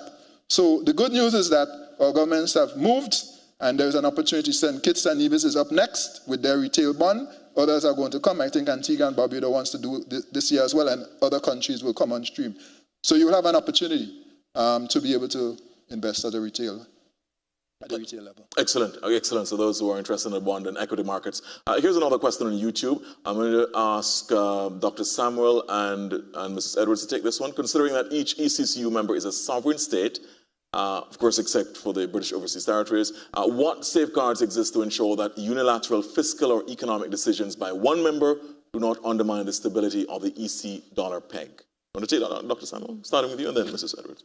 So that's an excellent question, and it speaks to the point that I was raising earlier regarding the free rider problem. So that because of the way that the currency board, quasi-currency board is structured, some countries can go ahead and be profligate in terms of their fiscal policy, but it does not affect them immediately because you have the coverage from the rest of the region, both in terms of the reserves and the fact that you don't get punished immediately with higher inflation because of the greater stability. And the issue there has to do with how governments have chosen in the past to treat with this. And one of the things that they have done is to say, okay, we understand that if we are if our fiscal becomes unsustainable, then our debt balloons, and that can crash the currency. And what countries have chosen to do is to say, okay, we are going to have a debt target for the region. And all of us are going to try to beat that target, to get our debt down to 60% of GDP. And in all of the other occasions, ministers of finance have acted in that way, that let us try to do what is necessary to preserve what we have. And so while there aren't any rules or penalties for not following the rules, it depends on the minister sitting in the Monetary Council to say let us work for the region, so that while there are no rules or penalties, it depends on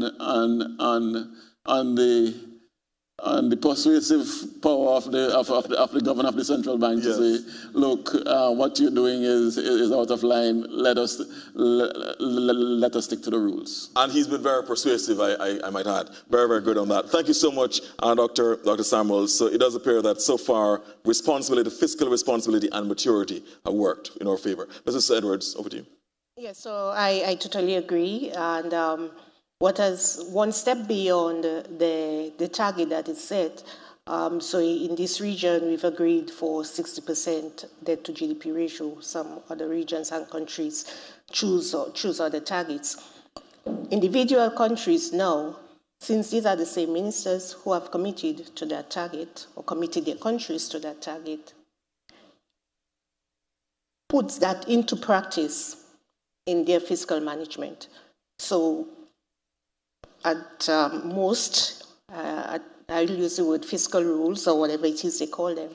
They set their own internal guidance. So if you listen to most budgets from most countries, they will tell you what targets that they are planning to achieve for that year. These are not chosen in isolation. They are chosen as a means of maintaining that commitment they made at the regional level. Excellent, excellent. Thank you so much, Mrs. Edwards. Here's another question, which I'll ask the governor to respond to, please. How will it affect us if the US dollar lost its place as the world reserve currency? You touched on this before, but just in relation to that question. The question has been asked again, and the position is that we continue to monitor the situation very closely. If we have any sense of a likely change of the global reserve currency, then we would reposition, and we know what that could look like. But the reality is that when you look at the reserve currencies, the contenders, they would be the euro, Chinese yuan, and none of these currencies are anywhere near to being a reserve currency at this point in time. So it is a hypothetical question. It's a fair one in the context of what's going on in the global economy. But at this juncture, we continue to do our due diligence, as I indicated, monitor reports, and we have, a contingency arrangement if we felt that there was a need to make a shift. As we speak, there is no need, and therefore there is no recommendation to that effect. Excellent. Thank you, Governor. I have to get to one other question. We're wrapping up in another 3 minutes or so for the question and answer segment. I really need one other question from in the audience. One other. Let's say going once, going twice. We might have a prize for those who ask a question inside the audience. Right. Let's do that. One more. Yes, please. Thank you. To the microphone. Thank you so much. Really appreciate it. Good evening. I suppose the mic is close to me, so there you go. There you go. Thank you.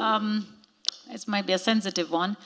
In terms of the CARICOM integration on one economy, how would that affect the stability of our EC dollar if we were to bring in all our lovely brothers and sisters from across the region whose, currencies are very, in some instances, unstable. The disparity to the US dollar is very volatile.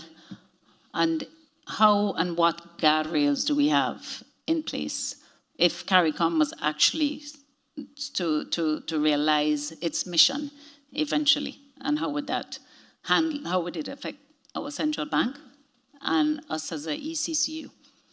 So, Thank you so much for the question. Really appreciate it. Thanks. I see Giselle is pointing to me, but I want to start with the CARICOM man, who was also Senior Director of Research at the Central Bank. I'll make a comment after you and then. that was a very neat just hand off to Dr. Samuel. Well, that is cool. Yes.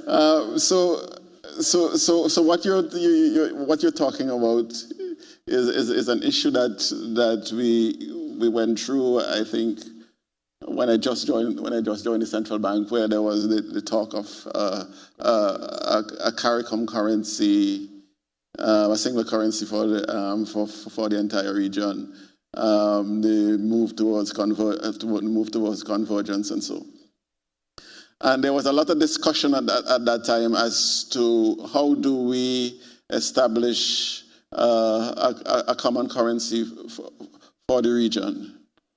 And I think the point that the ECCB took at that point is that we can have a common currency for the region, but it has to be along the same rules that we have established as the central bank and the EC dollar, because that has worked for us. And we are not going to be moving into a new currency arrangement where we have to worry tomorrow what the exchange rate is going to be, or whether there can be whether it's going to be stable. So in a sense, I think that question was asked and answered at that time, but I want to give you the answer again, that it would be folly for us to go into a new currency arrangement that is any less secure than the one we have now. Right. So, all right. Thank you so much, Dr. Samuel. Thank you. So I'm glad you answered, and I knew you had done that research. So let me say no. To add my last piece to what you said is that there's absolutely no discussion at the level of CARICOM central bank governors to do that. So that, as Wendell said, Dr. Samuel said, that question has been asked and answered, and we moved on. What we are doing, which is what I want to add, is that we are working on a CARICOM payment and settlement system, CAPS, which is going to be the ability for us to pay in local currencies and behind the scenes among central banks net in US dollars. So for business people, that potentially will help, including countries and persons who have challenges raising foreign exchange. Remember, we do not have foreign exchange controls in the currency union, but there are countries in CARICOM that do have foreign exchange controls. So the idea of this payment settlement system is for us to be able to cross-border payments in local currencies in real time, and then so you have less need for foreign exchange upfront. And then at the end of the day, the central bank's net in USD. That is what we're working on now. As we speak, we have two members of our team in Egypt as part of a study tour, as we've launched this project, looking at PAPS, the Pan-African Settlement System, and we're going to take some lessons from there, and we'll run the pilot for about a year, and then we'll be able to report results. So our hope, to your question, and for those who don't know, the person who posed the question is a former president of St. Kitts and Nevis Chamber of Commerce. She's a businesswoman. That is how we think we could help support businesses and trade within CARICOM.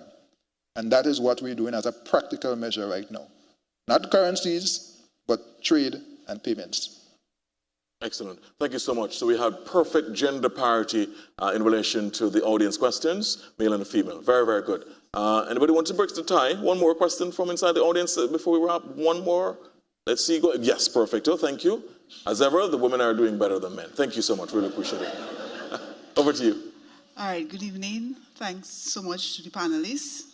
The discussions have been very interesting. I have a little question for Miss Antoine.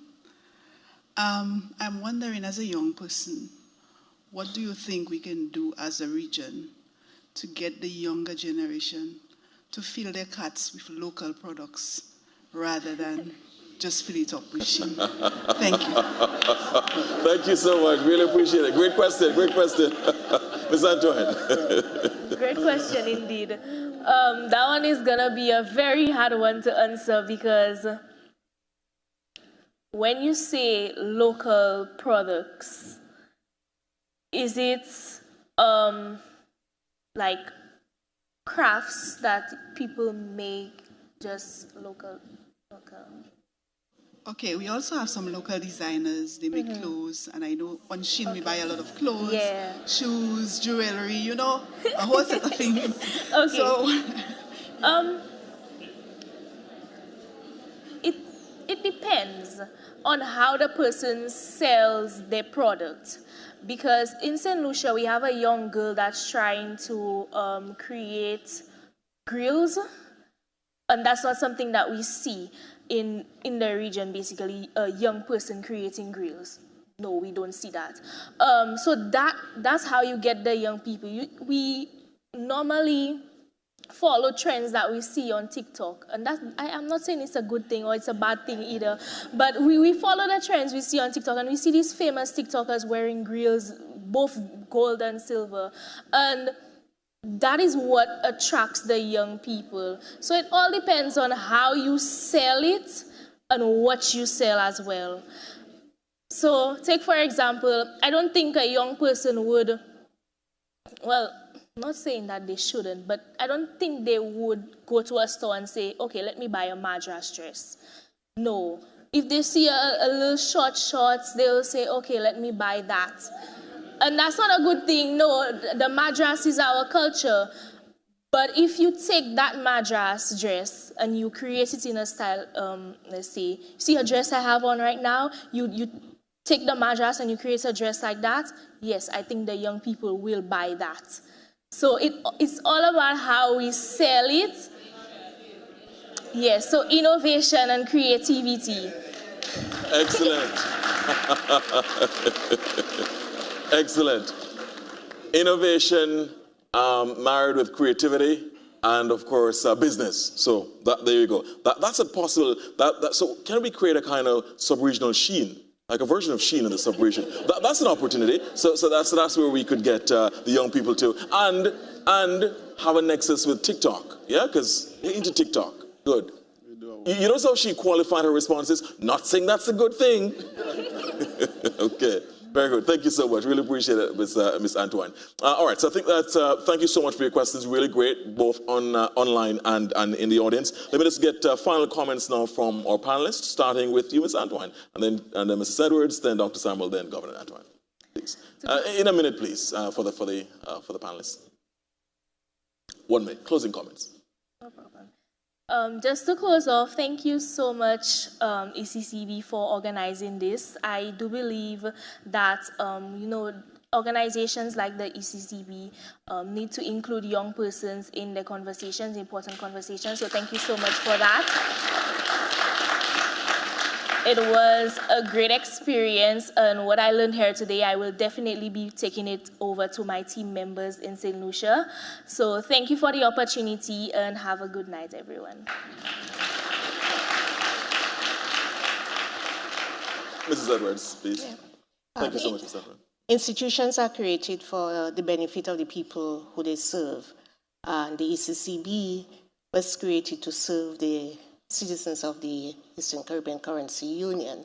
And the success of the ECCB will be measured by how its policies and its programs and its strategies and everything that is ECCB does impacts on the lives of ECCU citizens. And if we stay focused on that, I think there will be a greater understanding of what the bank does, and that all people will recognize and make better use of the services that the bank provides, whether it's in not just the banking, but the stability that it brings, the information that is shared, the opportunities that are provided for discussion, as is this one, all of the growth discussions that have been taking place. So there are a lot of opportunities I think our citizens can derive, and I would encourage the bank to continue to stay focused on delivering for the people of the Eastern Caribbean Currency Union. Thank you so much. Thank you so much, Mrs. Edwards. Dr. Samuel? Well, I want to finish where I started, this issue of community. I think that is going to be the key thing that happens going forward. This arrangement has lasted 50 years. It wasn't guaranteed in the beginning, and it's not guaranteed now. It requires that all of us, including the members of the board of directors, the Monetary Council, to continue to work at making this union more perfect. And in doing so, we want to ensure that we bring the young people along.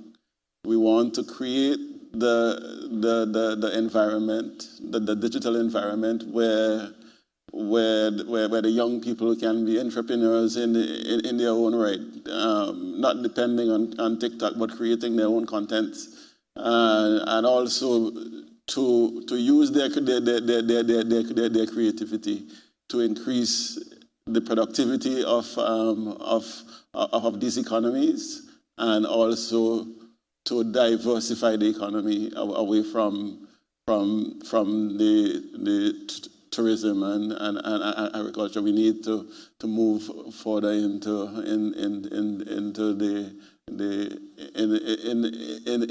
the creative industries, and the digital platform is probably where we can compete with the rest of the world. Excellent. Thank you so much, Dr. Samuel. Really appreciate it. Dr. Samuel, harkening back to some U.S. presidents when they're delivering their State of the Union addresses, saying the state of our union is strong, but we continue to work for a more perfect union. Thank you so much, Dr. Samuel. Governor Antoine. Indeed. I think we, at this juncture, should be justifiably proud of what we've accomplished as a currency union, but there's no place for complacency. And as I said earlier, stability is not a destination. We must now, the founders and framers handed us an arrangement that has worked well for us for the last 50 years. It is now for us to leverage this stability to propel us to even higher heights. And this is where the big push comes in.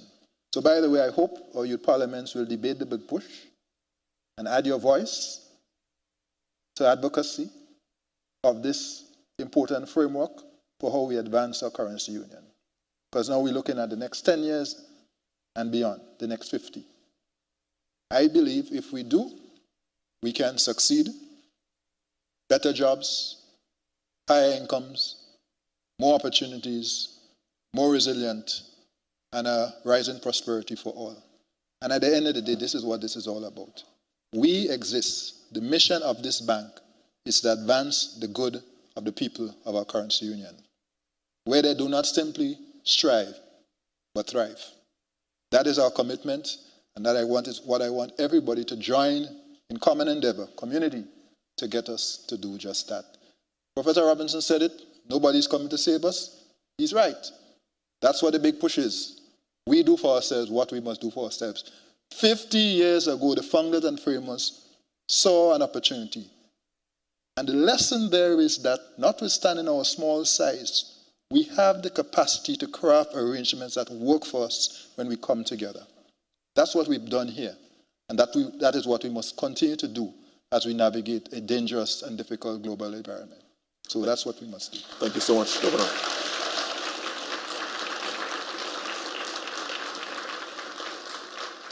One of the highlights of the night from Governor is we made the right choice 50 years ago. And his leadership has been exemplary as a third governor of the Eastern Caribbean Central Bank. And something that, because I was going quickly earlier, we did not mention, but Governor Antoine was awarded for exceptional contribution to finance, and also Global Markets named him Central Bank Governor of the Year a few years ago. Heartiest congratulations to Governor Antoine.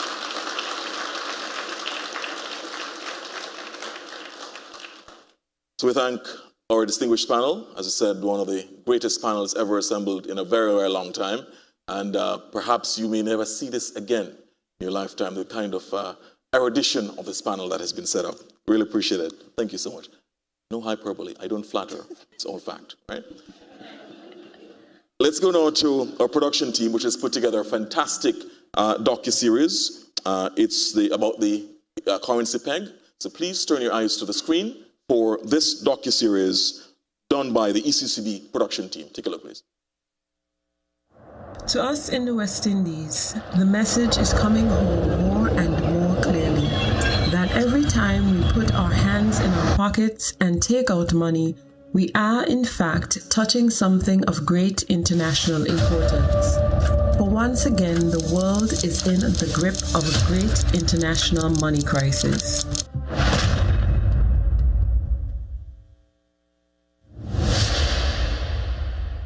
In the early 1970s, the world economy was becoming increasingly unstable. Prices were rising. Oil had become more expensive. Major currencies were weakening. And across the Caribbean, small island economies began feeling the pressure. The Eastern Caribbean dollar remained tied to the British pound sterling. But sterling itself was becoming increasingly uncertain.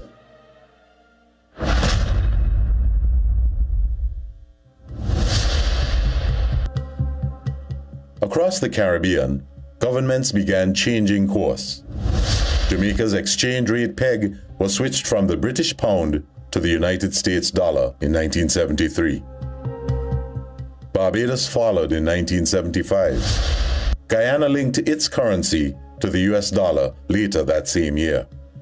Then in May 1976, Trinidad and Tobago made its decision.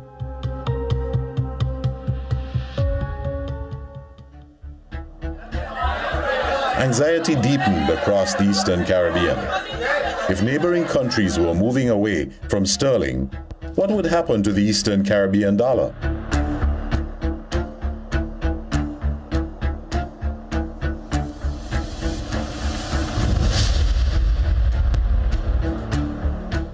The move by Trinidad and Tobago government on Friday, 28th May, to link the TT dollar to the US currency came as no surprise to any of us in the business community.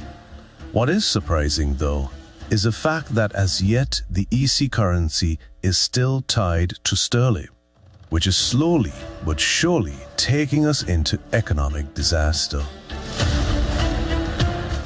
The 1976 budgets of some of the islands which increased taxes, the constant devaluation of the pound to which EC is tied, and the revaluation of the TT dollar will now bring such economic pressures on us all that unless the governments of the Eastern Caribbean territories act quickly to align EC to a currency other than sterling, the climb back to economic stability by many of our member states may be harder than we could ever imagine.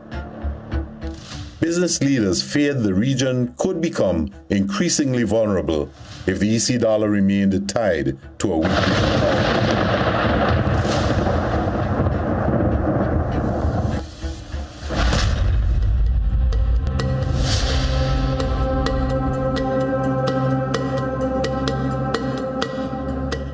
Rising prices were no longer an abstract issue. Food became more expensive. Fuel costs increased. Governments introduced price controls on basic goods. In the meantime, however, the economies of the islands concerned continued to suffer. A large proportion of the imports of these islands comes from U.S. sources. The purchasers have to find EC $2.31 for every US dollar they want to spend. The consequence of this is readily seen in the cost of fuel to us, which, because it is fixed on the US dollar, has automatically risen in price, although the cost of production has not otherwise risen. So also will the fancy goods and articles which people rush off to Puerto Rico and the U.S. Virgin Islands to buy after having obtained U.S. dollars for the purpose. Most of the region's imports were coming from the United States. So as sterling weakened, imported goods became more expensive. inflation was beginning to shape daily life across the region. This matter of inflation attacks all, whether you belong to the wealthy half of the world, which we call the haves, or you belong to the poorer half of the world, which we call the have-nots. What is also clear is that positive measures are needed to cope with that type of inflation.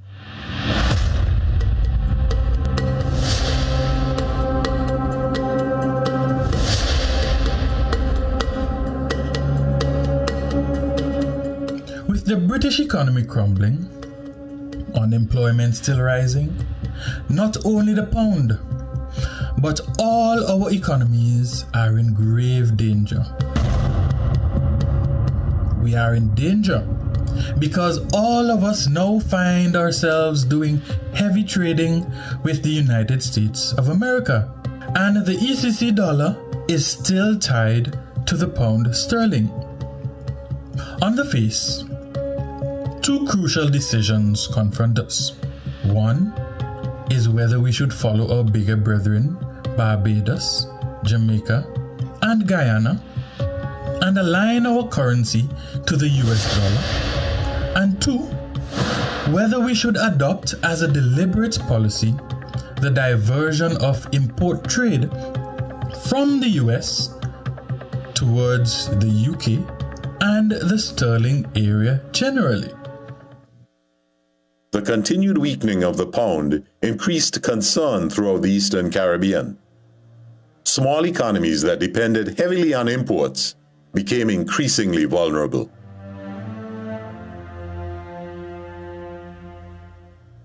Governments, businesses, and ordinary citizens across the region were feeling the strain.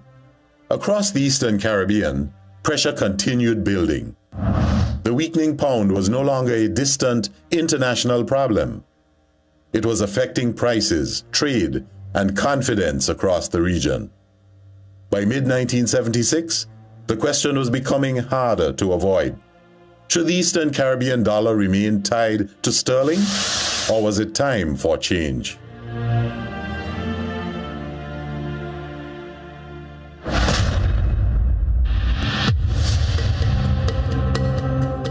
In July 1976, after regional discussions and international approval involving the British government and the International Monetary Fund, the Eastern Caribbean dollar was formally aligned with the United States dollar.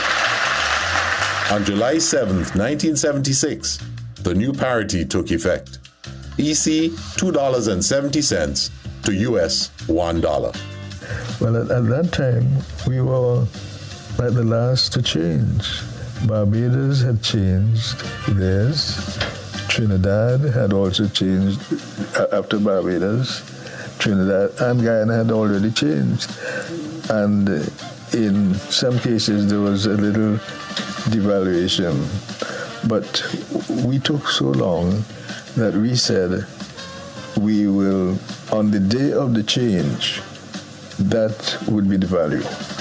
And so there was no appreciation, there was no devaluation, and so it was at the cost rate.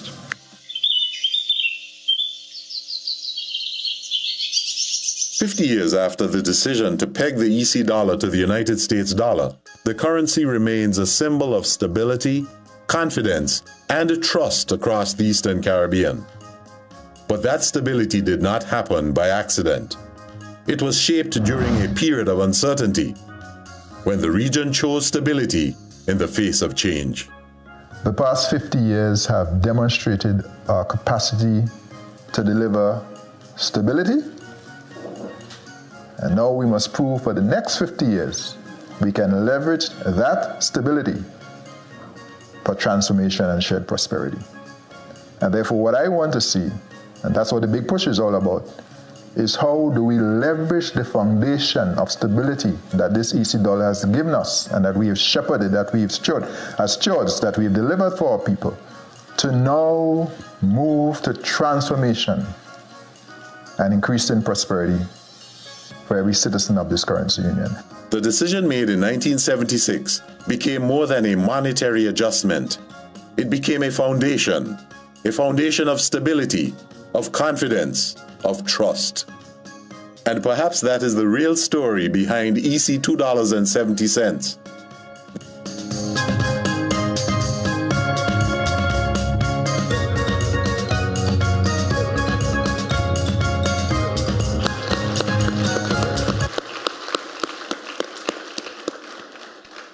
Apologies, we should have dimmed the lights. And because you came to a panel discussion, you also went to the movies. Great work by the production team. A round of applause for them, please. Great work.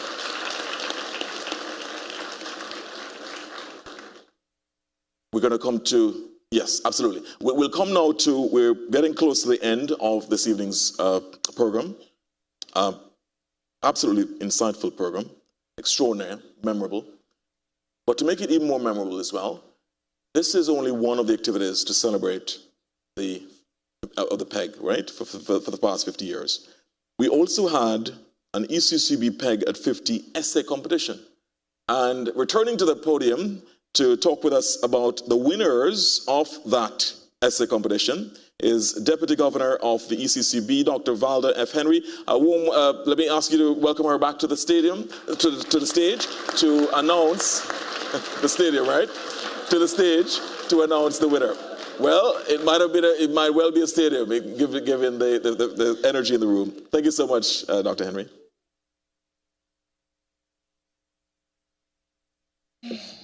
Good night again. And so we had 2 essay competitions between the secondary schools and the tertiary colleges. And the winners, I'm going to give the winners, but I would just like to acknowledge the judges of the secondary school, led by Giovanni Brown as the chair, Dr. Jadis Manning, Mrs. Carmen Blanchett Brown, Mrs. Angela Eswick, and Miss Francine Felicine. Yeah. So if they're here, they could just stand. Let us see you, the judges of the secondary school.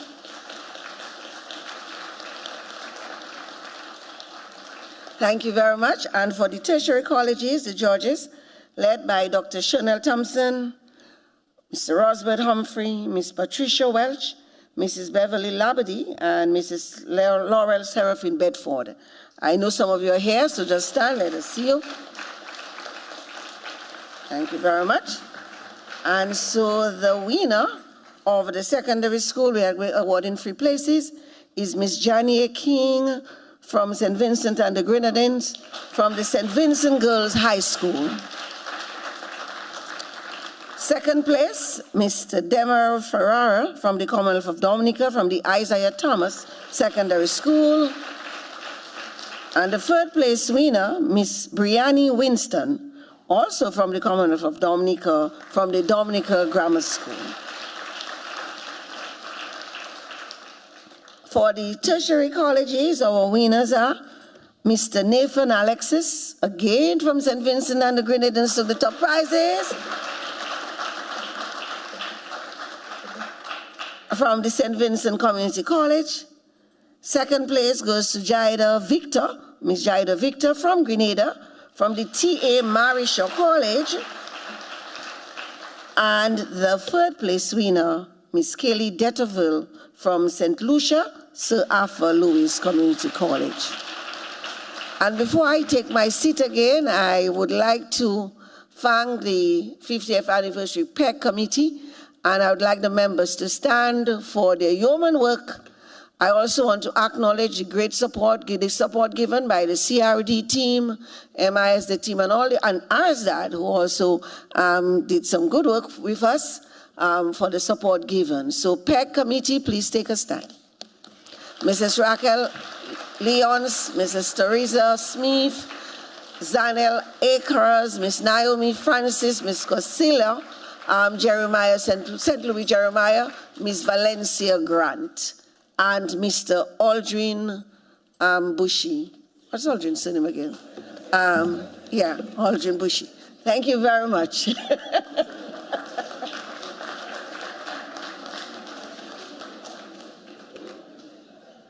Thank you so much, Dr. Valda Henry. And of course, because she's modest, she wouldn't thank herself, but let me thank her for the tremendous work that she's put into the entire activities Great work, Dr. Henry. I know it has been breathless. You've tethered yourself to this. I think Governor and Deputy Governor know what I'm talking about. She's tethered herself to this project, and it has come off magnificently. So a round of applause, please, again for Dr. Henry. Let's stay with the theme of giving thanks. We can now welcome to give the expressions of thanks, the vote of thanks, in spoken word, Ms. Zarnell Akers. Ladies and gentlemen, please give her a round of applause as she comes to give the spoken word expressions of thanks. Good evening, all. Mr. Moderator, allow me to adopt the protocol so ably established, except to acknowledge the presence of Her Excellency, Governor General of St. Kitts, Dame Marcella Liebert. Tonight's vote of thanks will be delivered through spoken word entitled Celebrating Progress, Charting the Future. Today, we gather with hearts full of pride, reflecting on a journey taken with stride. 50 years of strength and stability, 50 years of confidence in the EC currency, 50 years of growth in our ECCU, 50 years of showing what a currency peg can do. Thanks to ECCB's executive and those who planned, together we build a future so grand. The silent contributors, dedicated and true, their efforts have made dreams come into view. Their hard work fueled this collective drive, ensuring our progress continues to thrive.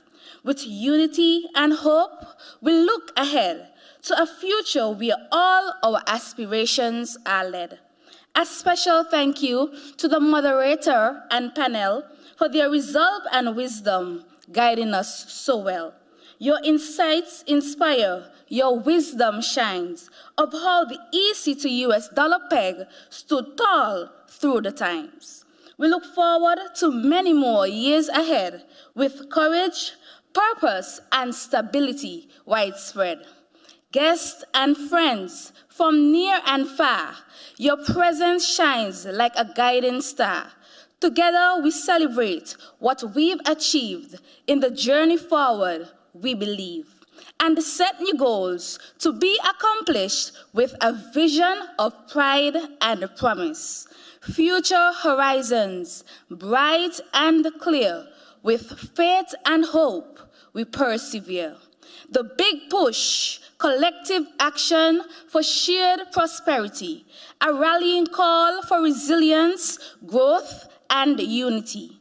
Charting a course of transformation, building a future with determination. With vision strong and spirits bold, our story of progress will be told. So let us honor and celebrate this milestone today with gratitude that guides our way. 50 years of success and grace, a journey we'll forever embrace. Standing united, hand in hand, we forge ahead across the region. May blessings flow and spirits soar, together thriving forevermore. Celebrating progress, charting the future. 50 years of confidence, 50 years par excellence.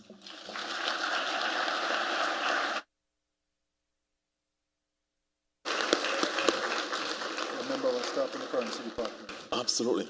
Very good. Another round of applause for Zarnell Akers. I've never heard a vote of thanks delivered in spoken word like that. Brilliant. Absolutely brilliant. A member of staff, Governor, reminds us in the currency department, showing that it's not just the blue and green economy, but the orange economy is alive and well inside these walls. By the way, they've also done, all internally, the PEG jingle that you heard earlier, and which you'll hear at the end. Excellent. Absolutely. So you get 2 rounds of applause. Brilliant. And the mixing was done internally as well. So, yes.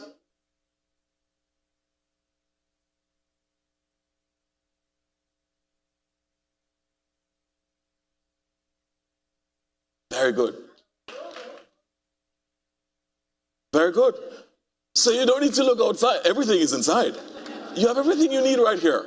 Okay, very, very good. So great creativity, innovation, yeah, internally. Right, Ms. Antoine? Very, very good. It all leads me to thank you all for being here. There was a little boy who wanted a quick meal, fast food. You know, like we say, like you were qualifying your questions, your answers earlier, he said, not that it's the right thing to do, not that it's the right thing to eat fast food, right? And he asked his grandfather for McDonald's. His grandfather said, sure, you can get McDonald's, but you have to spell it first. The little boy said, okay, sorry, on second thoughts, let me get KFC.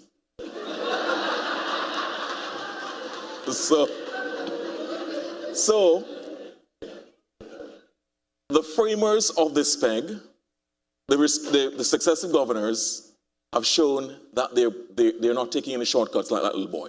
They are putting in the work. They've put in the hard work, and what we're celebrating today is their hard work. It's been a baton that has been passed over the past 5 decades, and it has redounded to the benefit of the ECCU and the over 600,000 people who call this area home.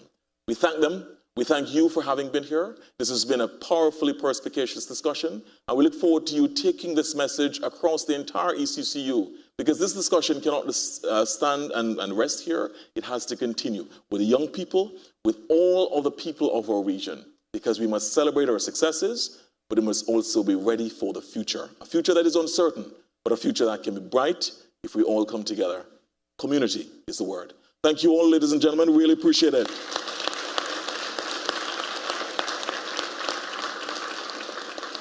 It just leaves me to invite everyone in attendance, please, if you're able to join us for cocktail reception and live musical entertainment at the fountain. Some of it, perhaps we might get some internal entertainment as well, some of it because you have such great artists and creatives so internally, so perhaps we can also get some entertainment from within. So musical entertainment and cocktails at the fountain right afterwards. May I ask you, ladies and gentlemen, please, if you are able to stand as we have the departure of Governor General, Her Excellency, the Governor General of the Federation of St. Christopher and Nevis, Her Excellency Dame Marcella Liburd, GCMG, JP, and other dignitaries. We thank so much the Governor General for being here.